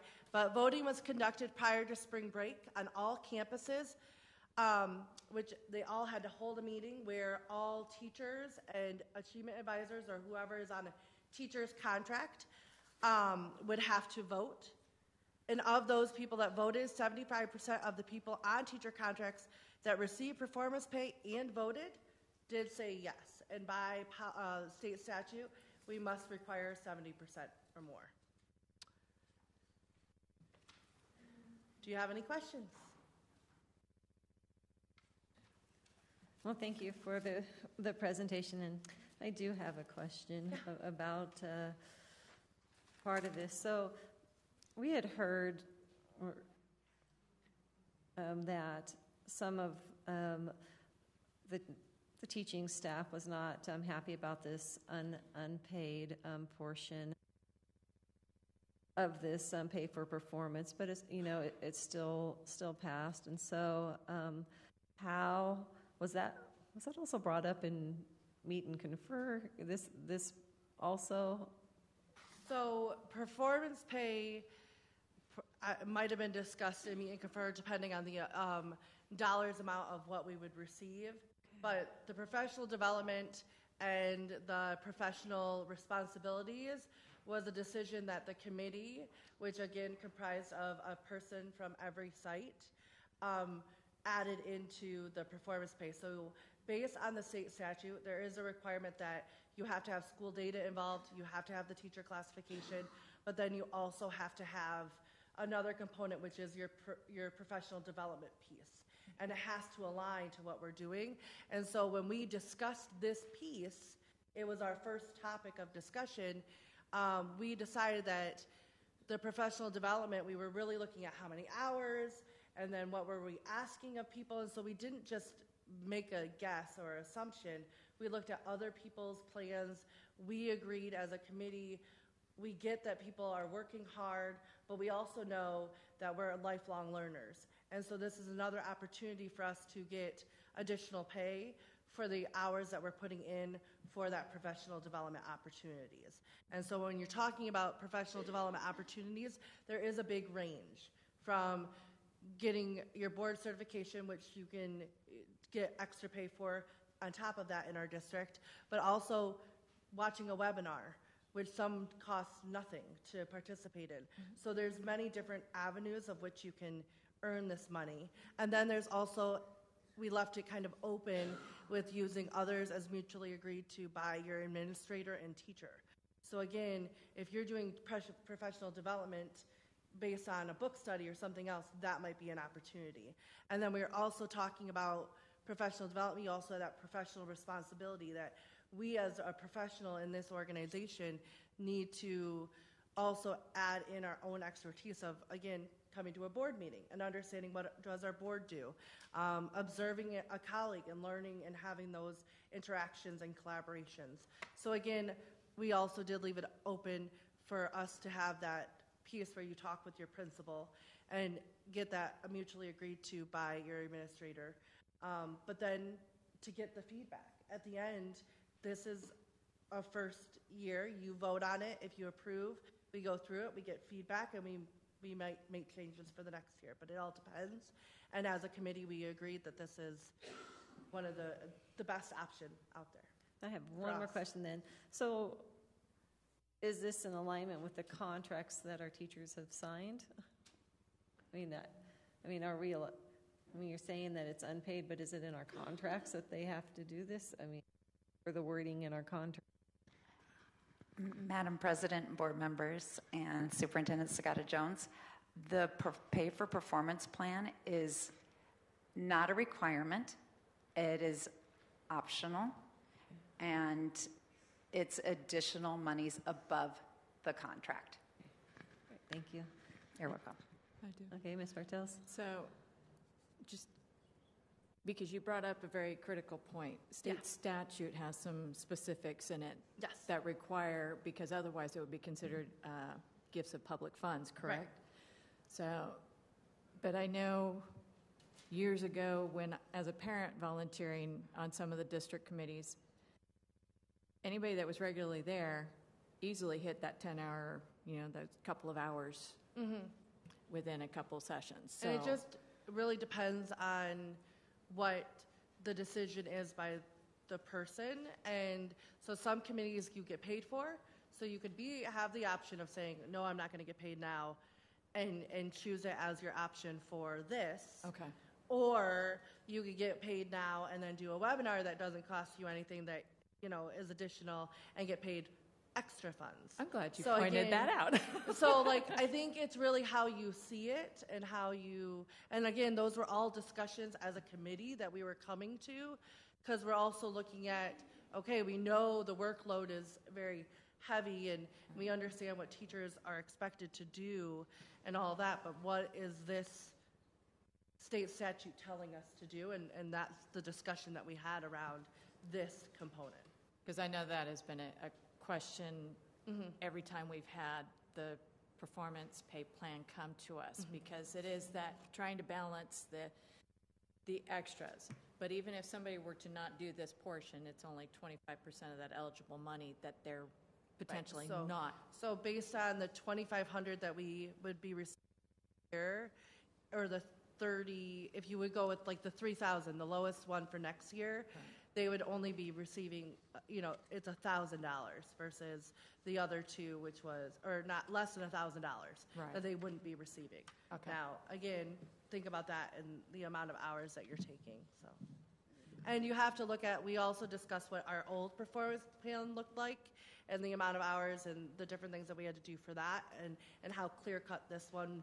We tried to make this as clear-cut as possible. I do remember some of those. There was a lot of hurdles to qualify, so. Yeah, thank you for getting this up to a state statute. Right, it's a hefty one. I know. So, any other comments? If not, have a motion? Thank you. I'll move to approve the pay for performance plan for the 2019-20. I'll second. Mr. Aldama? Aye. Ms. Wilson? Aye. Ms. Bartels? Aye. And the chair votes aye. Okay, we are on action item E, administrative salaries, benefits, and pay for. Yes, Madam President, members of the board, it is recommended the governing board approve the superintendent's recommendation for certified and classified administrative employee salaries, benefits, and pay for performance for the 2019-2020 school year as presented. Policy GCB states the superintendent will provide recommendations and salaries and fringe benefits to the board. Madam President? Yes, Mr. Aldama? Yeah, thank you, ma'am. I have a couple questions. I've only referenced the educational code book probably twice since I've been on this board. Twice more than you? Twice, because most of the time everything is pretty kosher. GCB, professional staff contracts and compensations, the superintendent will provide recommendations on salaries and fringe benefits to the board, period. For whom? It doesn't say that. So it references, legal references are 15502, 503, 544, 952, and 977 in the code book, and I looked at every single one. I apologize for not paying attention to you, but I was hearing. Thank you so much for that. But this is important to me. I read through every one of these pages, and I did not find where these references reference back that the superintendent has the authority to make those decisions. I'm asking the board to table this until such time that our legal team can come back and decipher this, because it does not say for whom. It just says to the board, period. It doesn't say on behalf of administrators, doesn't say that anything at all. So I would ask that we table until such time that we get it, because I want to support the superintendent in this. If I can see it, this is broad, this is open. It does not have that authority. And if it reads that way, then I will do it, but I can't support this item today. But I would ask for that, to table until such time. Mr. Aldama, that would be if the board wishes to do that. I understand we do have legal counsel. That's why we went to legal counsel, because it did say, as we said in HD, that GEA could only do the non. So that's when we went to legal counsel, which legal counsel did provide us that information. So if it's the wish of the board to go back to legal counsel, then if you'll please give administration direction. That would be my recommendation simply to the board. You need it a is motion. not clear here. You need a motion? I motion to table action item 8E until such time the superintendent can bring back the facts from our legal team. Is there a second? Okay, there's no second. I have a question. Because I'm looking at it on my tablet, I'm not looking at it in paper form. I'm not really seeing any significant difference between the recommendations. Madam President, members of the board, would you like me to read that out loud if you cannot tablet, the recommendations? Well, I can't see them side by side. That's what I'm saying. What can't you see? She wants to, oh, sorry. From the GEA meet and confer recommendations, because I was trying to flip between the two screens.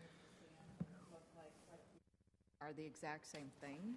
So if there is any You wanna know if it's a difference, mirror could or- you, yeah. Get her paper. So the salary recommended, the increased certified and classified administrative employee salaries by 5% across the board, mirrored the same that was for the non-certified, classified and administrative. And then the benefits remained the same. And then the pay for performance, if you'll look at the pay for performance for, because those are considered benefits as well, if you're looking at the pay for performance, the pay for performance for the certified teachers is a tiered approach by years that was presented. For administration, there is not a tiered support and it's at a lower amount. So the recommendation is that it would be for coordinators and assistant principals, the $2,500 to the $3,000. That mirrored the first tier up here. Thank you for putting that up there. That is $3,000.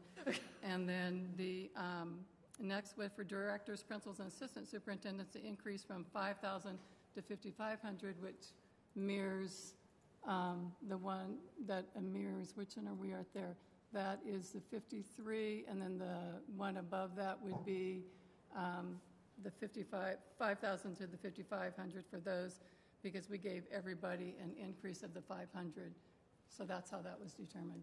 Also, for performance pay, as was stated for administration, that is not part of Arizona statute either. That's something that we do. And also there is how performance pay is calculated for administrators is based off their school data and their evaluation rating. And so when performance pay committee came together for teachers to bring this to the governing board, I thought it was fair, because Mr. Aldama and governing members, I know you had stated a division. I never wanted division. I've said that to GEA when I've met with them, and I just met with them last week, that if the teacher group came for performance pay and they came and presented their recommendations, and they had a handbook and everybody knew what the plan was and what your goal, what you had to do to achieve that performance pay, it was only fair that administration did the same thing. They shouldn't just be awarded money. So in the past, they've had a plan. It has not been updated for many years, just like the one for the teacher group. So I called a committee together, some of those committee members, and we are going to put together performance pay for administrators so it's clear, and that too is public for people to know what administrators have to do. Question. So I'm just to be clear, I'm not questioning what you have on there, because Ms. Bartels is correct. It almost mimics what the team brought forward. I'm not questioning that. I'm questioning and trying really, and I'm going to fall down when I say this, but I'm really trying to protect you too. You don't have the authority according to this. I'm just cautioning you. I know, but I'm just cautioning you that we're going to allow the superintendent to do something that he or she does not have the authority to do. It doesn't state that here. I'm not questioning this. I think this is good, but it doesn't say to whom. It just says salaries, period. No, and Mr. Adama, you are correct. It does not say. It's not. I bring the recommendation. That's it. And again, that's why we did seek legal counsel, because it was not clear to us. So that's why we went to legal counsel. Well, I know everyone has to get home for dinner, and my motion stands. If there's no second, then I would ask the the president to move on, but I can't support that. But I do have that motion on there if there's If there's no second, so we need to have another motion at this time.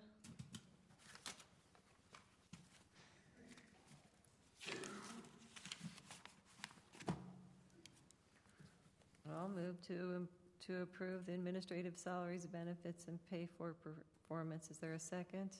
I'll second. Mr. Aldama? explain my vote. Again, I just want to be clear, it's not the content of the action item, it's the authority that we're given to the superintendent to bring action. I cannot support it for that reason. I vote nay. Ms. Wilson? Aye. Ms. Bartels? Chair votes aye. Motion passes. Okay, we are on action item F. Yes, Madam President, members of the board, it is recommended the governing board approve the appointment of Ms. Alahan as Director of Language Acquisition. Salary benefits are commensurate with the other directors. Are there any questions? If not, let's have a... Well, I'd just like to make a comment. Ms. Wilson and I attended the Soluciones conference a couple years back, and she's definitely very passionate about language acquisition and what our children and our community are capable of. So I would like to recommend Ms. Garcia as the Director of Language Acquisition with salary and benefits commensurate with other directors. And I'll second. Mr. Aldama? Aye. Ms. Wilson? Aye. Ms. Bartels? Aye. And the chair votes aye. Congratulations.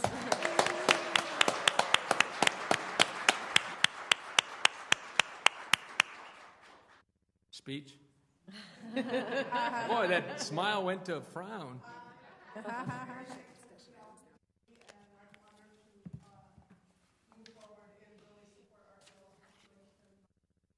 You're awesome. Thank you. Congratulations again. All right, we are moving to item 9, which is discussion item. So item 9A is the ASBA political agenda priorities and proposals. Yes, Madam President, members of the board, the governing board will discuss its top 5 political agenda priorities and proposed issues to submit for consideration on Arizona School Boards Association 2020 political agenda. Well, you know, when I'll give you my comments. We're missing mental health on this proposal, and I didn't know really. Huge.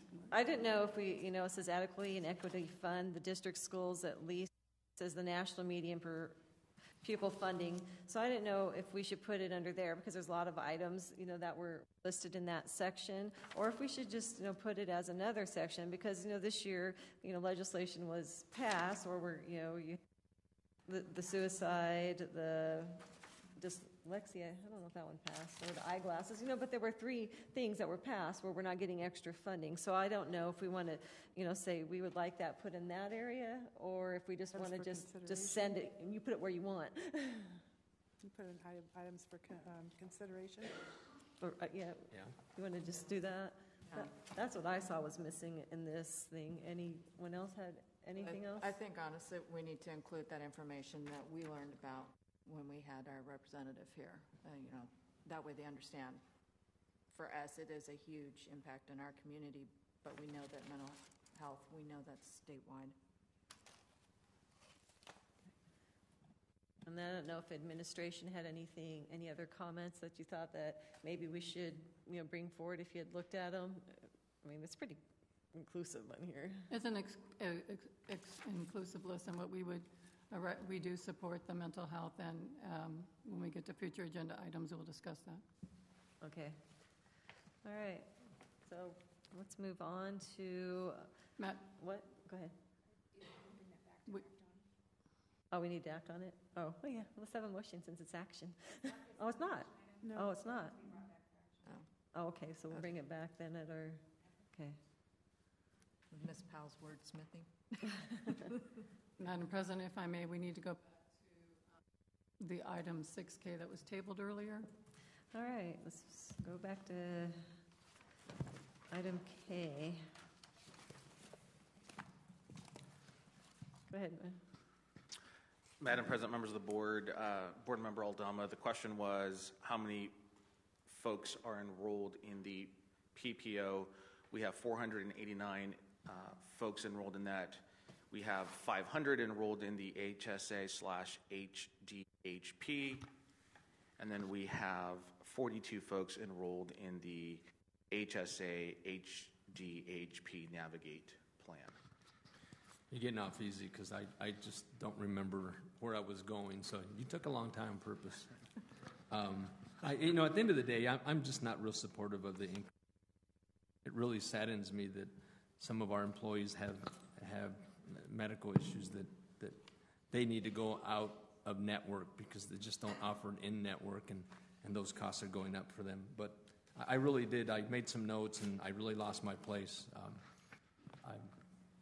Maybe I'll take up a conversation another time. I'm happy to do that. We're fine. You did give me the answer to the how many people, because I thought it was more than that. And it seems like a lot of people are going on the HSAs now.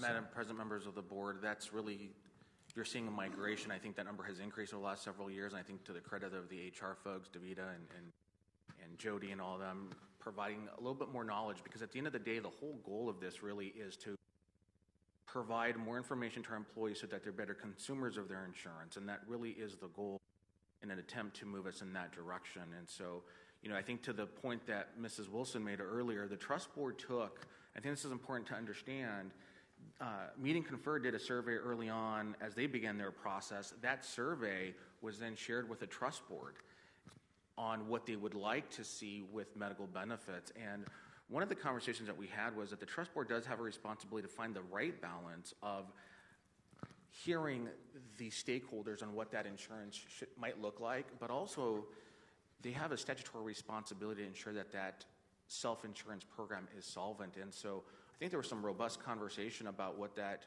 might look like. And at the end of the day, the trust board did support that. The Meet and Confer team supported that as well, because again, the whole goal was to try to minimize how do you impact the least number of employees. And this is, and again, this is a plan over the next several years. And so we're happy to revisit this in subsequent years, but we also felt that this was important considering the financial challenges the district is facing. So I'm happy to sit down with anyone on the board to bring a better understanding. And as Board Member Wilson pointed out, the trust board welcomes anyone to attend and provide information and feedback to the trust board. I have another follow-up question. So I don't know what our policy is, and I'm going to ask that.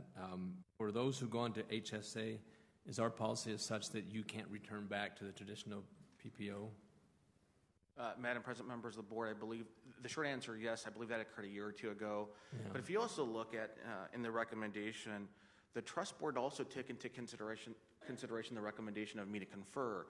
Prior to, I guess, today, should you approve of this, it was required that employees on the HSA did 3 activities to receive the second installment, which is $500 for a total of $1,000, to make it easier for employees to get their full $1,000. So they definitely took that into consideration, and they tried to find the right balance of listening to folks, but also, and probably more importantly, ensuring the solvency of the program for sustainability. I'm really uncomfortable with that, and this is not the only district. There's policies now that you can't go, that are not retro, you can't go back. And most young couples and individuals will come to this organization, other organizations, and take on the HSA because it's favorable to them. But as they stay here and their lives change and then they have other medical needs, such as raising a family, you can't go back, and it's not the same. HSA is not for that type. So I don't know if that's something we're going to look at later, because I know what it does. It helps our bottom line if we don't allow them to go back. Madam President, members of the board, what I would say is I think there's a lot of misconception about what the HSA can and cannot provide. And I think that's one of the areas I think the HR folks have done a good job, I think, in trying to bring more knowledge to that. And I think that's a big misconception. And so I would encourage everyone to really look at the pros and cons of a traditional PPO versus the HSA, and look at the premium cost compared to what the premium cost is to a traditional PPO. So I think improving the information and the education is something that we're continuing to try to work on. You're seeing the migration because my hope and my personal opinion is that folks are starting to understand the benefit of that. And at the end of the day, at least in my personal opinion, I do believe that HSA does have value as long as we understand what that looks like. So, Fair enough. Thank but you. again, I'm happy to have any follow-up conversations with any member of the board to bring more awareness and education on these issues. Thank you. Okay, we have a motion. So moved. I'll second. All right, Mr. Aldama. Aye. Ms. Wilson. Aye. Ms. Bartels. Aye. And I vote aye.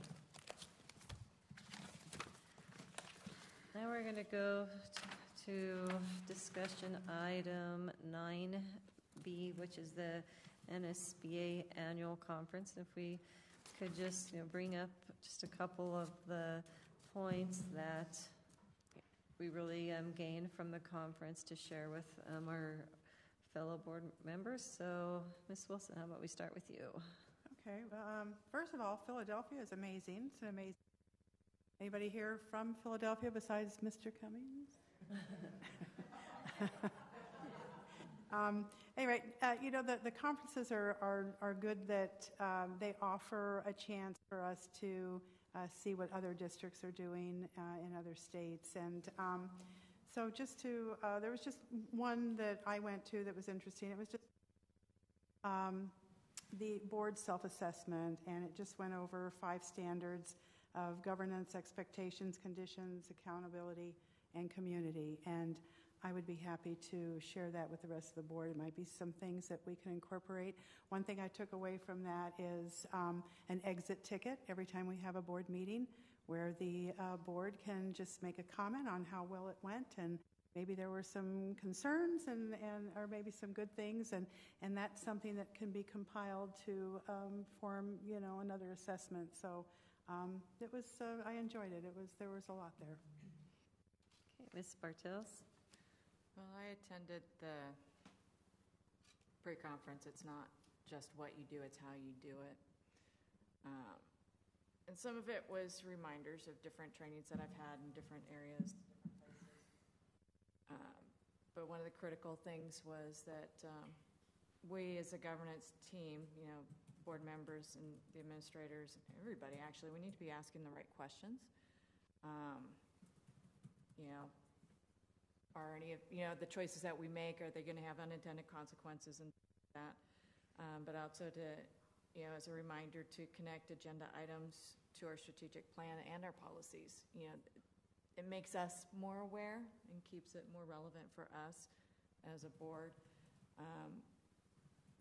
The conference itself did have a lot of school safety related issues as well as mental health issues. Our keynote speaker at the end was talking about Sandy Hook and that experience as a parent. So I held it together during that. But, I hope as a district when we're having those conversations, one of the things that was an aha moment for her is the key people that weren't at that table were those first responders, because they have a process of how they go into a situation. And we might think one way and they're doing something else, and there were a lot of lessons learned in that experience. But also I appreciated the mental health issue sessions that I attended, because we are seeing a lot of children that have issues, but they're not being diagnosed until they're in their mid to late 20s. And so we need to, hopefully get ahead of that and get them the help and help them with those resources and those tools so that they can be better successful in their life and in our schools. All right, I'm going to share also, I think the two topics that I chose, which I didn't have much knowledge on crisis and mental health, both of them. And I took a lot out of these, and Miss Sagata Jones was at one of them with us, where I don't remember who the gentleman was that presented, but he's saying parents want emails, they don't listen to messages, is like one of the, that they brought up. And I really liked the thought. They says, don't call it a fire drill, call it an evacuation plan. And I thought, oh yeah, you're right, because it's more than just a fire drill, but there. And then just as Miss Bartell said, she just make sure that you have different points of of view on your plan. Like you have your mental health people, how we're going to, bring them into our plan. And then, we have transportation, how that's, they need to be in there because, Ms. Bartels was saying, when she went through this type of situation, it's like, hey, how do we, get to our kids? Where's the bus? Et cetera. And also, mentioned to have police, fire, teachers, and substitutes and those type of people. Says because I know that we're getting ready to have a study session on that. And they said bring everyone to the table and let them tear that plan apart. Is really what they told us to do. So I really like that. And then it was just very enlightening about the mental health. They showed some really YouTube videos on there. One of them I found, but the other one I didn't. But one of them, it just showed, a child and how, like, a bus driver really makes a lot of difference in a child's day. And they said, because now that we have that mandate that we have to, look at, suicide prevention, is that we remember, everyone, our cafeteria workers, et cetera. They really make a difference in a child's life instead of, saying, what is your number? Like, type of communication with the children really made a difference in what they're saying. And then, they also brought up, I guess it's NAMI. It's your national, I don't know what it stood for actually, but it's some magazine that you can subscribe to that gives you mental illness updates. And I thought, that was really great. They're like, it's $35. So that's all I'm going to speak on right now. But they were very good sessions, and I'm going to ditto that. Philadelphia is a fun city. Everyone should go see Jim's home. All right, Ms. Sagata-Jones. Yes, Madam President, members of the board, I always appreciate the opportunity to attend New Learning. I think I will always attend the superintendent and board relationships and what to continue to support the board and what my role is. And then also, it just focused again on remembering, are we making sure that we have our board goals? Do we review board goals and the superintendent's goals? And so that's always important. And then again, I would echo the school safety and social emotional learning that we need to make sure that is one of our emphasis in our this school year, but as well as the coming school year. Ms. Powell, do you want to say anything today?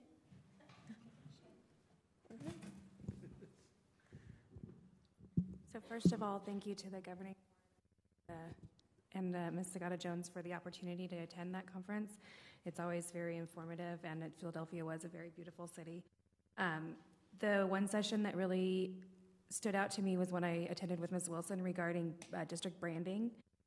The person who was presenting was representing the School Board Association for, I believe, for the Philadelphia area. Mm-hmm. And she had said that charter schools in that area had spent upwards of $40 million over the past 3 years. And when they polled the school districts of the area, their budgets for marketing was zero. And so that was the whole purpose behind this session, was to talk about rebranding, why it's important, how you can get your name out. Our district has done a lot in that area, especially very recently, and we've come a long way in that respect. But the one area that it did talk about is if you're rebranding your school district, you should follow that up with make sure that you're really working on your customer service. Because that's the customer. You can get people in the doors, but the customer service. Yep. Well, thank you. It really was a great conference, and we definitely learned a lot. So we are on item 10, future meeting. Yes, Madam President, members of the board, if you'll look at the calendar there, the next meeting is April 25th. There will be a study session with policy manual review. If I may recommend that we do have them tabbed by the policy, but I'll make sure that we tab them by the regulation. I think that getting lost as some of our regulation tabs weren't tabbed, and we were flipping through those. In addition, we will have at that same time a study session on student safety, wellness, and... What time is the study session? What time do you want to start it? Well, I couldn't make it at 4 o'clock, so I'm available at 5 o'clock that day. Between 4 and 5, I'm not. Right. So 5 o'clock we want to begin? Okay. And then we had originally on our future meetings that we were going to discuss that board self-evaluation, but we moved it down to June 13th, and where we can talk about strategic goals, you know, with our superintendent at that time. And then I had sent a lot of items I'd like to discuss, but I think I'm going to just give this to Liz, and then she can give it to you guys, and then we can discuss like what of these items that you would like to have part of our study session, and if you can send some of your ideas also. Is this for the self-evaluation? This is going to be when we have our meeting on June 13th, because there's going to be more of a. Madam President, you can list those now and have a discussion. Well, I know I can, but it's 7:30. I will be out of town. You're going to be out of town on the 13th? Okay. Well, then we'll. So do you want to bring it back for next time? Because Liz gets involved and we have a violation of open meeting law. Of what? Because you've already brought it here. And then if Liz gives it to outside of the meeting, that's when we get into open meeting law. Oh, so you want me? Okay, I'll list some. I'll list some of the topics.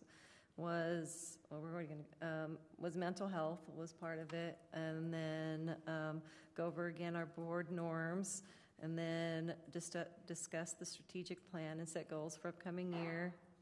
Look at our vision and mission and discuss if we feel that we need to change. And then discussions on possible committees like safety, mental health, demographic study, you know, and how is the community involved in our district. Those are some of the things, you know, that I had put on there. So, this, Madam President, members of the board, this would also be a good time if anybody else has additional things they would like to add. Is this all for the 13th?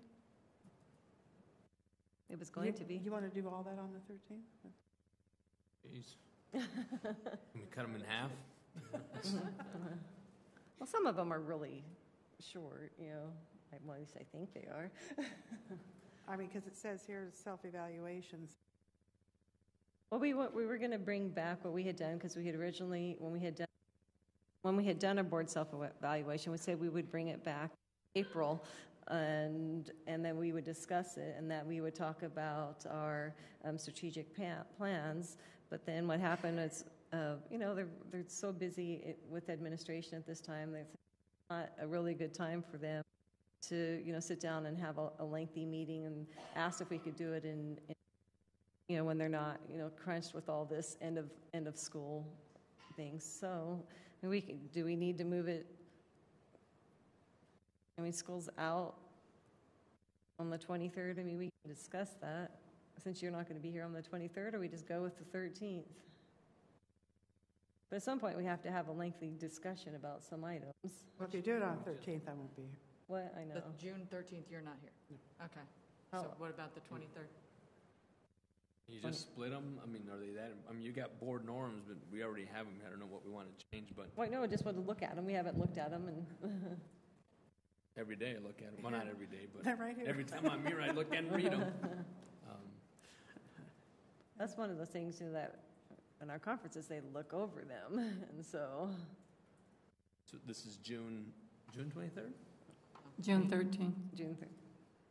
And then I guess you can do whatever you want, because I won't be here. what about the 23rd? What was going on the 23rd? The 23rd is policy manual review, and will we?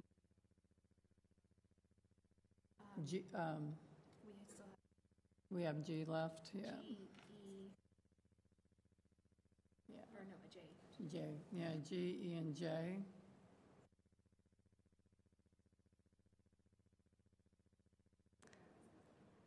Yeah, we can move policy manuals. June 13th, and then there's a special meeting on June 26th. Have conversations regarding the items listed today. You could do a study session on policy manual. I think it's important we try to get the policy taken care of. So if we get the policy manuals taken care of on June 13th, and then do part of it and do the board's self-evaluation then, or do these discussion topics and then do board self-evaluation on June 27th. Do some of those quick ones like norms or whatever, attach those to the 23rd. Then do the board self-evaluation on the 27th. Okay. That's fine. So we're going to address some of I'm not used to this. We're going to address the topic items on June 13th with the policy manual review, and then on June 27th we would do the board self-evaluation. It works. Okay. Any other items?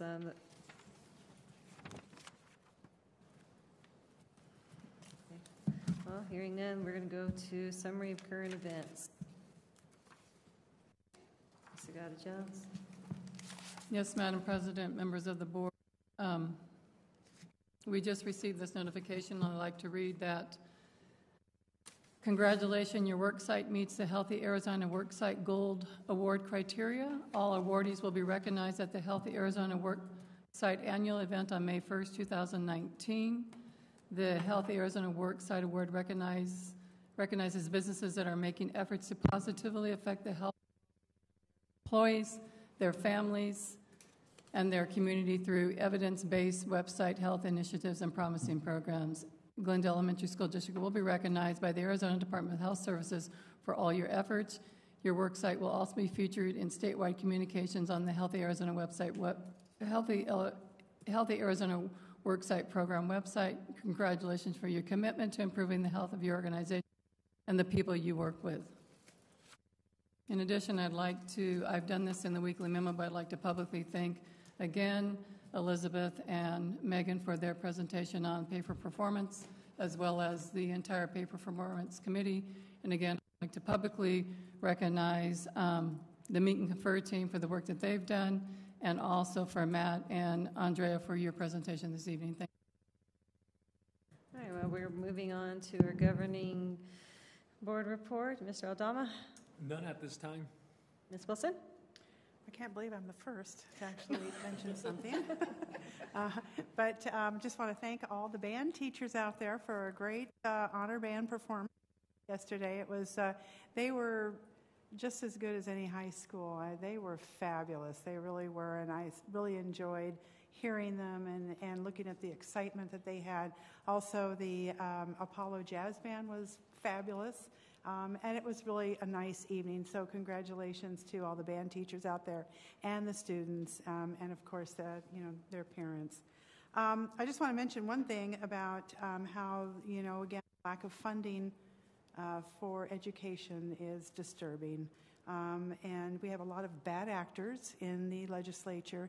You can help by getting out there and voting, but I know there are a lot of teachers from out of state that may think that they're not eligible to register, and you are, so please check on that and make sure that you get yourself, registered and get out there and vote and get rid of some of these people. So that's all I have to say. Ms. Bartels? I, too, attended the honor band performance, and here I promote it and say this is not your elementary school band performance. They as well, if not better, than some high schools that I've listened to. So kudos to everybody that's been involved, from the parents, the staff, the students, is evidenced. I'll piggyback on Ms. Wilson. If you haven't already, sign up for the Request to Speak system at the legislature, as well as reaching out to legislators, not just the ones that are in your elected area, but think about the other ones that encompass the district that you work in. And I'm freezing right now, so Ms. Smith. Look at you guys. She's going to go join those. That's a good idea. I'm just going to say we do have wonderful teachers here in our. some of the proof of the wonderfulness is behind us. If you look at some of our art teachers' art, it's really nice. I was like, wow, this is a nice display today. And that honor band last night, which really was fantastic. And then, we had our little choir students up here singing. I mean, it's just proof of all the great things that are done in this district. And that's all I have to say for today. So I need to wait. Can I add one more thing? No. Yes. Because my baby is officially an adult today, so that's where I'm going after this meeting. So happy birthday to my son, David. All right. Well, I need a motion to adjourn. Make a motion to adjourn. I'll second. All in favor? Aye. Aye. Things falling apart.